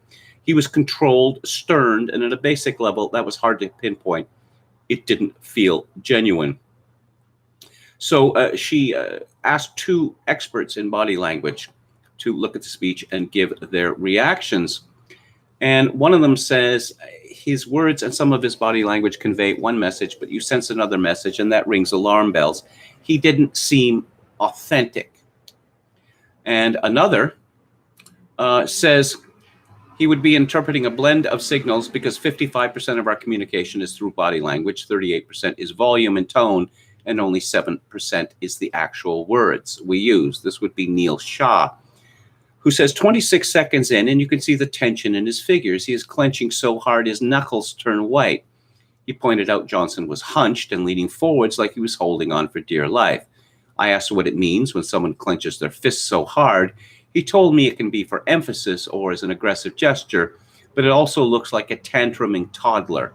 The way he's jabbing his fists at us shows tension. Johnson also gives the most awkward and uncomfortable smile when he talks about compliance. Shaw added that it's almost threatening. We smile when things are funny, but also when we are nervous. When he said that no prime minister wants to do this, a grave look would have suited the moment rather than a ghoulish grin. Like Murphy, Shaw thought the prime minister didn't believe everything he was saying. There doesn't seem to be a congruence between his words and his body language. It suggests he is not speaking from the heart and doesn't believe what he is saying. Both believed his body language was more consistent with his words when he was discussing the impact on the National Health Service, but was incongruent when he was being more authoritarian in his message. The eyes never lie, so they say, even when the mouth does. And these conversations with Murphy and Shaw proved to me that body language doesn't either. The Prime Minister of the UK would probably have been professionally coached to give the speech of his life, but the body betrays emotion and conflict regardless. Unprompted, both experts offered astonishing analogies. Murphy likened Johnson's speech to a forced hostage speech. Shaw asked if I could see the resemblance to the episode of Black Mirror, the British dystopia sci-fi TV series, where the Prime Minister must be filmed for live TV having sex with a pig. I could see what they both meant. She writes, the performance grates more and more with a rewatch, acquiring a bitter taste. Ultimately, whether you believe Johnson gave the most heartfelt and honest speech of his life, or was coached too hard and over-egged it, or was misleading us, it was a frightening speech. His words set the tone for the 3 weeks to follow and hovered in the air for many months. As Murphy said to me, you can't underestimate the amount of imprinting this speech would have created. Johnson released a certain amount of fear that night, like an airborne virus, and you caught it one way or the other. Maybe you believed every word, and it was an apocalyptic pandemic that would bring society to its knees. Maybe you were suspicious of the motives behind the inauthenticity, and perhaps there was an agenda that you feared would bring society to its knees, but it was frightening. I must comment at this point that the left, or instead of saying the left, let's just say the elite, is constantly accusing its enemies or populists or whatever they want to call them of heightening fears. Heightening fears of immigrants, to give one example, or heightening fears about decline, economic decline from globalism or whatever. And apparently that is a bad thing. But the terrorization that we have seen from Boris Johnson and other leaders, that's a good thing. Why is it a good thing? Well, as what Jacob Siegel at the Tablet, as he noted, because it's for our own good. Yes, and there are interviews with people affected by the fear. One of them is Darren, 64. I grew up in a deprived area in Liverpool, and I was a police officer for 32 years. I've done raids on criminal houses. I've carried firearms. I've gone through front doors at 4 a.m. I've policed riots. I'm not saying I'm a tough nut, but not much throws me. He begins, if I'm being honest, I was alarmed when the news about COVID exploded. I think everybody wondered what was going to happen. You'd have to be quite thick-skinned or a bit daft not to have been worried, especially when they talked about 250,000 people dying. I'm on the clinically vulnerable list, so I got a letter off the government advising me quite strongly to shield. That letter upped the ante straight away. I also had a lot of texts about abiding by restrictions, and it had a subliminal effect on me. I have 2 of the conditions they were talking about, incurable cancer and a heart problem, so I thought I really, really can't go anywhere near this virus. My wife decided to shield too, otherwise the advice was that we should eat in different rooms and clean the loo in between us using it. You can't live like that in a small house with 1 kitchen and 1 bathroom. All these messages make you think that this must be such a bad and such an infectious virus. There wasn't much to do, so we'd watch TV and saw programs about disinfecting your shopping when it arrives and having a safe zone in the kitchen. The nightly bulletins on the TV about death tolls, the big graphs with huge spikes on them, came at us boom, boom, boom. It was a constant barrage of doom and gloom. My fear of the virus went through the roof.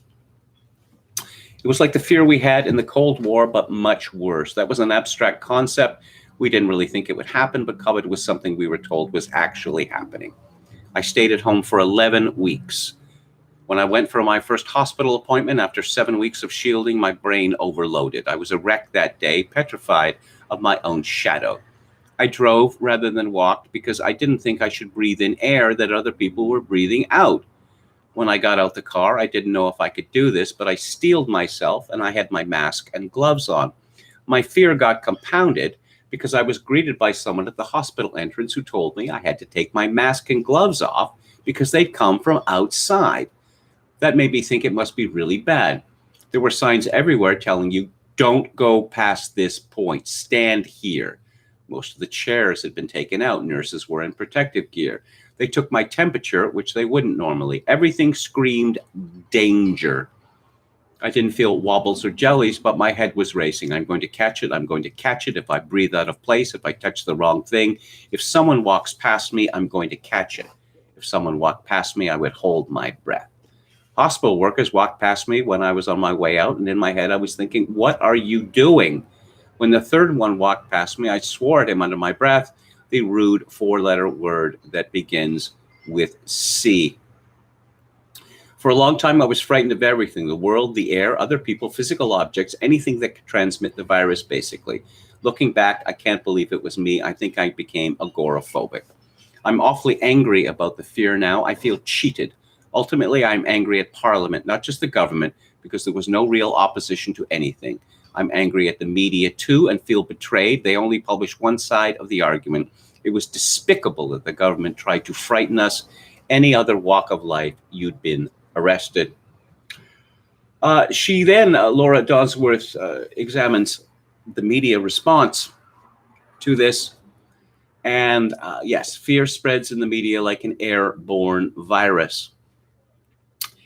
The worst, the very worst possibilities were on the front pages, and often follow-up stories would say, well, maybe it's not going to be nearly as bad as that.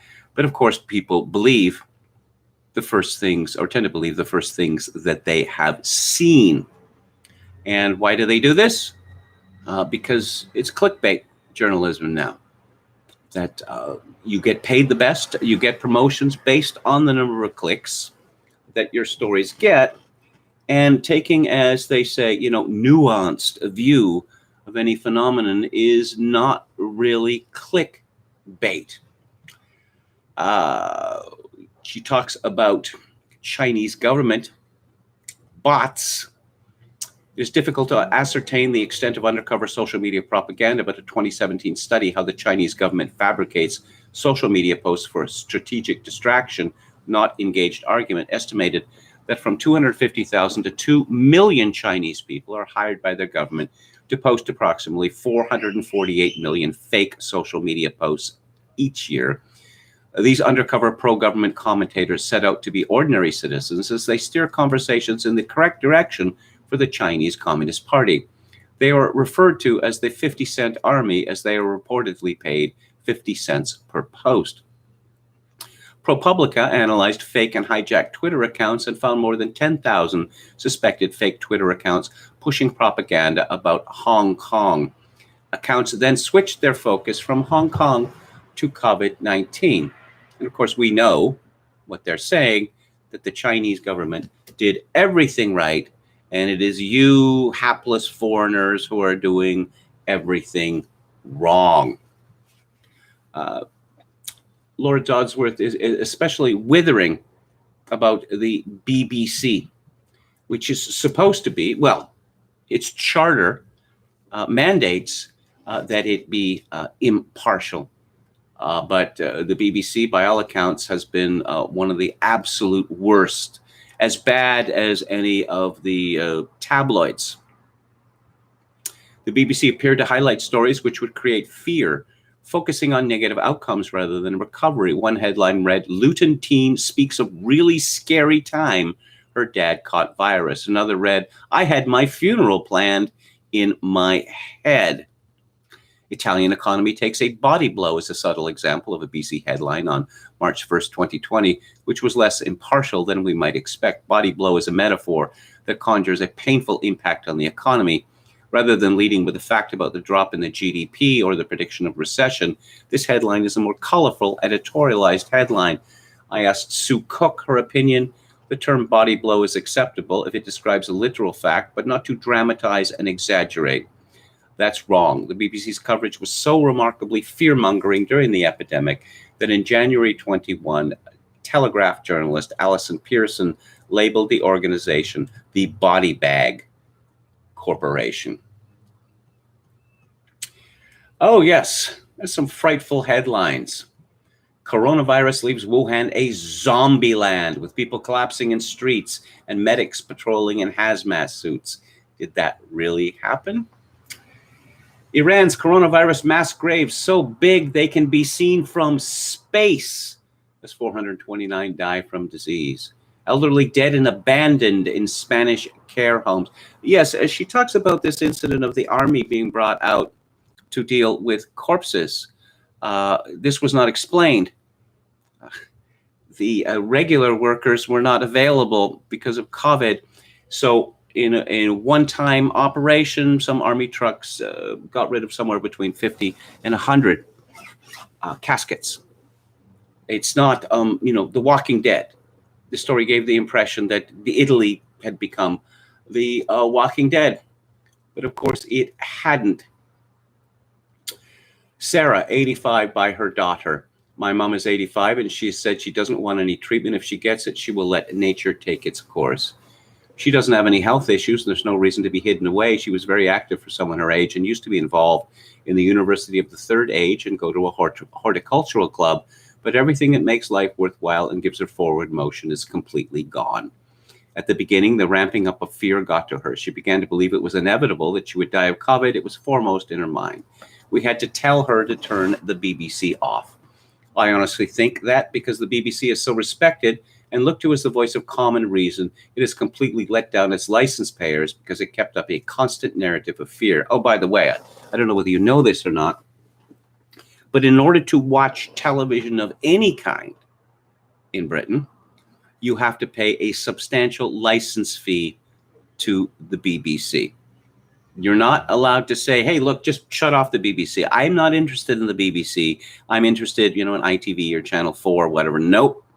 You got to pay for the BBC, if you want to watch TV at all. Fear is a page of the government playbook. Fear is the foundation of most governments. John Adams, founding father and second president of the United States. COVID did not travel on the wind of a weapon of mass destruction, we were told, is a stowaway on human breath. The threat is from the intimate whisper of your lover, pleasantries exchanged with a shop assistant. Yes, as we heard from the Premier of New South Wales, was it? Don't talk to people. This was just in the last couple of weeks. Yes, you may run into people that you know, but don't talk to them. Even if you're wearing masks, don't talk to them. The convivial conversation of friends in a pub, a hug from your grandchild, or silent travelers on public transport. The danger is not an enemy on the other side of the world, but every single person you come into contact with, and that means you are their enemy too. The war on terror bridged an arc of exploitable fears between the Cold War and COVID. Terrorists could inflict destruction anywhere at any time. They might be from faraway lands, but they could also be among us in a world of leaky borders, immigration, and air travel. Suspicion could be directed at anyone who leaves a bag on the train station platform who looks like a certain type. Terrorism is smaller in scale than nuclear war. It destroys a building or a bus, not a continent or a country, yet it is unnervingly random. But an infectious virus makes terrorists of us all. Anyone on the train station platform and next to you in the pub could present a danger, not just a certain type. Well, this may sound like hyperbole from Laura Dodsworth, but you might remember that video from Norman, Oklahoma, the school board, a few days ago, where this deranged woman was calling children who go to school without masks murderers. She actually used that word. Can we be at war with a virus? Laura Dodsworth asks. Politicians and journalists think so. The language is martial. Well, you see, I like this woman because she says what I've been saying for a long time. These endless martial metaphors. It's the greatest threat in peacetime. We are at war with a virus. We will defeat it. NHS workers are on the front line. Yes. And we have the pathetic fallacy as well. Apparently, the virus is sneaky. The virus has sentience and agency as well. And it laughs at us when we don't vaccinate or wear masks. This metaphor has been used many, many times. Many, many times. And let's see. Where are we going to go to next? How about why fear should not be weaponized? Nothing in life is to be feared, is only to be understood. Now is the time to understand more so that we may fear less. That's from Marie Curie. You remember that Donald Trump was excoriated after he foolishly gave an interview to Bob Woodward where he said that he had tried to downplay fear. And this made him the worst person alive, according to the media and to the elite, which is amusing to me because Franklin Delano Roosevelt, who was and probably is a great liberal hero, famously said, shortly after he became president in 1933, the only thing we have to fear is fear itself. And he was commended for his wisdom, for being a calm hand. In the introduction, Laura Dodsworth said, I confess my discovery that I was more frightened of authoritarianism than death and more disturbed by manipulation than sickness. As my fear helped or hindered me for several weeks into lockdown in the spring of 2020, fear gave me a sick feeling of dread in my stomach a few seconds after I'd woken. Oh God, this is real. It's not just a bad dream. That can't have been a healthy way to start the day. Many studies have shown the link between psychological stress and the immune system. Fear also disconnected me from the usual pleasures of life, and my senses were dulled. Even the spring blossom smelt sad. I was not in control of these responses. Fear took over. But fear also gave me new intellectual and creative direction. It's made me reconsider what I want from my government. Fear made me write a book. If I can talk about my own reaction in this regard, I've never been worried about COVID-19 for lots of reasons, not least of which I think that I actually had it back in December of 2019. I was the sickest I had been in decades. Essentially, this lasted about 10 days, with all the symptoms, the fever, the dry hacking cough, the aching in the joints and all the rest of it. And it was unpleasant, I don't know, no more unpleasant than a particularly bad bout of flu. What has terrified me since that point and depressed me is the feeling that our elite is not just incompetent, but is truly wicked, and that we have gone, for the most part, insane. I suppose there's also the personal effects that this has had on my life, not least of which is that, I'm living in a hotel now. And, the fear that, I don't know, perhaps I'm never going to get out of here. Laura Dodsworth says, the obvious argument in favor of fear is that the use of fear is acceptable if it works, if it kept us safe, and if there is a net benefit for society. What did the government policies, lockdown restrictions, a blitzkrieg of behavioral psychology keep us safe from? Not unemployment, not other types of ill health, not death, and certainly not fear. In fact, they couldn't keep us safe from COVID-19 either. Lockdowns don't work. Now, these are strong words. You may splutter, but, and think my position is ludicrously counterintuitive, but many international studies now offer the empirical evidence that lockdowns failed to contain the virus, and at the same time, they are a blunt tool which causes great harms. The efficacy of lockdowns is not central to the tenets of this book, but she covers more on this in an appendix. Fear slows recovery. The public have not been consulted on the ethics or consented. Well, yes. She talks about informed consent here, and that is very, very tricky or dangerous to talk about. We're not supposed to talk about that. And don't mention that city in southern Germany, that there's protocol. Don't mention that at all. Or you're going to get into very serious trouble. And I think I will end with this. Happy endings are not written in the language of coercive control. The vaccine program appears to be the happy ending to the horrible story of the COVID-19 pandemic, but I am cautious. Not because I'm anti-vax, Laura Dodsworth writes, but because I observed that this stage of the story is also being written in the language of emotional manipulation and coercive control. Some of the vaccine messaging is optimistic, proud, and forward-looking. Some is straight from the behavioral science handbook. The message Impfen equals Freiheit, which translates as vaccination equals freedom, was projected on a TV tower in Düsseldorf, Germany. Proud optimism or blatant propaganda.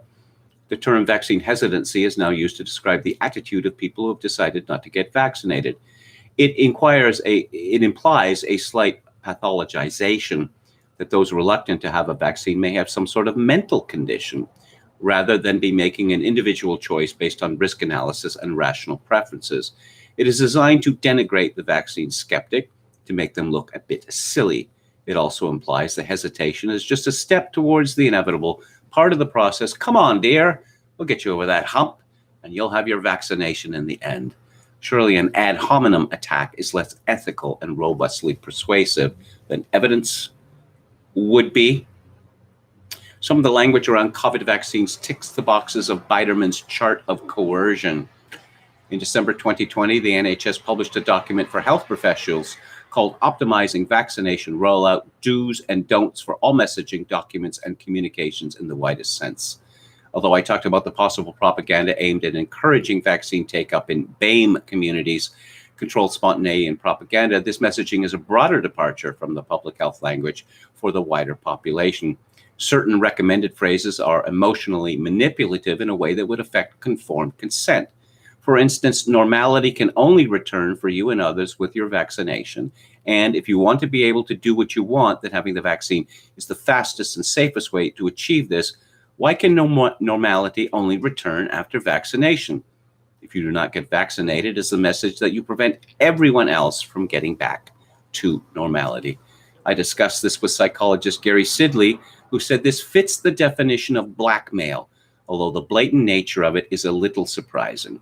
Public health expert and Dr. Jackie Castle agreed that the document contains pretty extreme language, and the whole approach is very much from an SP1B playbook.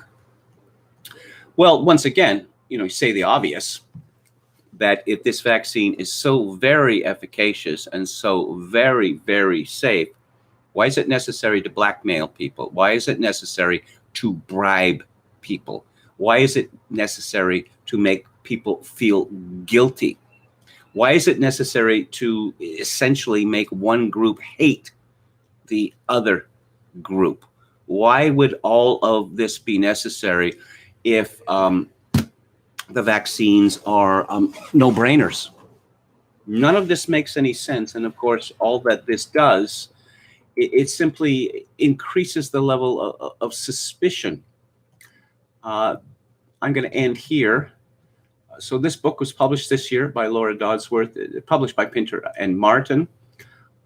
This has my highest recommendations. It's a very brave book because there's few people speaking out against the terror and the blackmail and the fear in Britain. More in the United States. Of course, there's more people speaking out against it in Britain, or particularly England, I'll say, than in my own country of Canada. But I urge you to get a hold of this book for lots of reasons. Perhaps the most important being that it gives you a much greater understanding of the psychological tools that governments have used to, bludgeon us into submission. So let's have a final look at the chat. Okay. Emmett Kelly's Earth says martial metaphors tend to be all too common. I remember Carter talking about how the energy crisis was the moral equivalent of war, or as it was derided, meow. Yes, I remember that. Well, now this use of martial metaphors, particularly, nurses being routinely described as frontline workers, we have heard, mostly from feminists, but from some others, that the use of martial metaphors is to be decried because they frighten people, among other things. But now, martial metaphors are great. I suppose, one of the reasons that martial metaphors, are used, again, is to instill fear in people. The fear, metaphorical fear, that, you better get on board here, or, a tank is going to roll over you. Oh, if it's a war, what do we call people of a country who are not on the other side? We call them quislings or traitors. And what happens to these people? Well, they get hanged, don't they? Palcasso88 says the last 16 months have been incredibly black-pilling. Brandon Smith says, can a hotel guest be evicted for not paying rent? I certainly think so. Ogan's Iron says Trudeau soon closing Canada. Well, he's supposedly calling an election on Sunday. Perhaps he'll mention well, it's already been decided by the Minister of Transport, and I can't help but notice that so many of the people making the decisions for us are not from my country. The Minister of Transport is a Syrian from Saudi Arabia who was born and educated there through the university level. It's only in the Western countries that we have any kind of appreciation of freedom, of liberty. And I'm increasingly distressed, again, that politics is now being increasingly dominated from people who are not Western and who have little sympathy for Western ideals. Gamian says, awesome therapeutic show as always, KMG. Have a good evening all. Well, thank you. I appreciate that. Ashy Main Bravo says, America facing rising domestic political tension, inflation increasingly getting out of control, no longer able to maintain some of its overseas military bases and influence. Yes, I suppose, we've had lots of comparisons to the Carter years. During the Carter years, there was this great fear of a Soviet first strike on the United States. As it turned out, this was entirely bogus. This was entirely conjured up by neoconservatives. After Reagan became president, Richard Pearl, the scholar, he was given carte blanche to come up with an alternative view of this, because the CIA said, no, the Soviet Union is not planning a first strike. So Pearl investigated, and came back with a shocking conclusion. Yes, the Soviet Union is planning a first strike. Where's the evidence? Well, there's no evidence of it. Well, doesn't that prove the opposite? No, it doesn't. Because what it means is that the Soviet Union has very cleverly removed all traces of the evidence. So now we know that this doom-mongering claim is true. Ashley Main Bravo talks about the video from Tennessee. We talked about that yesterday, actually. So yeah, there are many comparisons between the Biden administration and the Carter administration. But what I see different in the Biden administration is just this open malice. I hold no brief for Jimmy Carter, but he and his administration really didn't give an impression that they loathed everyone who disagreed with them and that these people needed to be sorted out. Yo, mama, yeah, sexual mutilation is tight. Wow. Actually, hang on, just give me a second here. I don't like to appropriate this, as it were, without attribution. So I'm going to give you some attribution. You can find this at Screen Rant. They're called pitch meeting, okay? And there's not much else that's worth watching at Screen Rant. It's mostly clickbait stuff. This is very good. There's dozens of them. His name is Ryan George, and you can find his Twitter account is @TheRyanGeorge. Very, very funny man. He's from Montreal, actually. So, KMG, have you read, this is from Seven Consensus, have you read Winston Churchill's biography of Marlborough? No, I have not.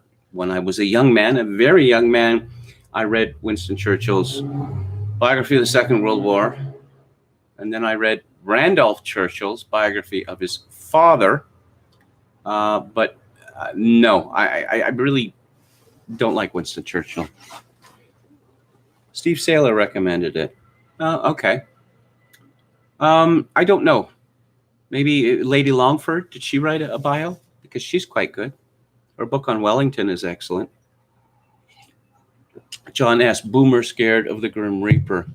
Well, I may be scared of the Grim Reaper, but I'm not scared of COVID-19. Emmett Kelly's Earth said the Soviets had their opposite myth, didn't they? That the U.S. was planning a war, which led to a heightened threat because of the 1983 NATO war game, Able Archer. Well, I don't know. Obviously, I detested the Soviet Union. My Cold Warrior bona fides are impeccable. But what you see, a lot of things.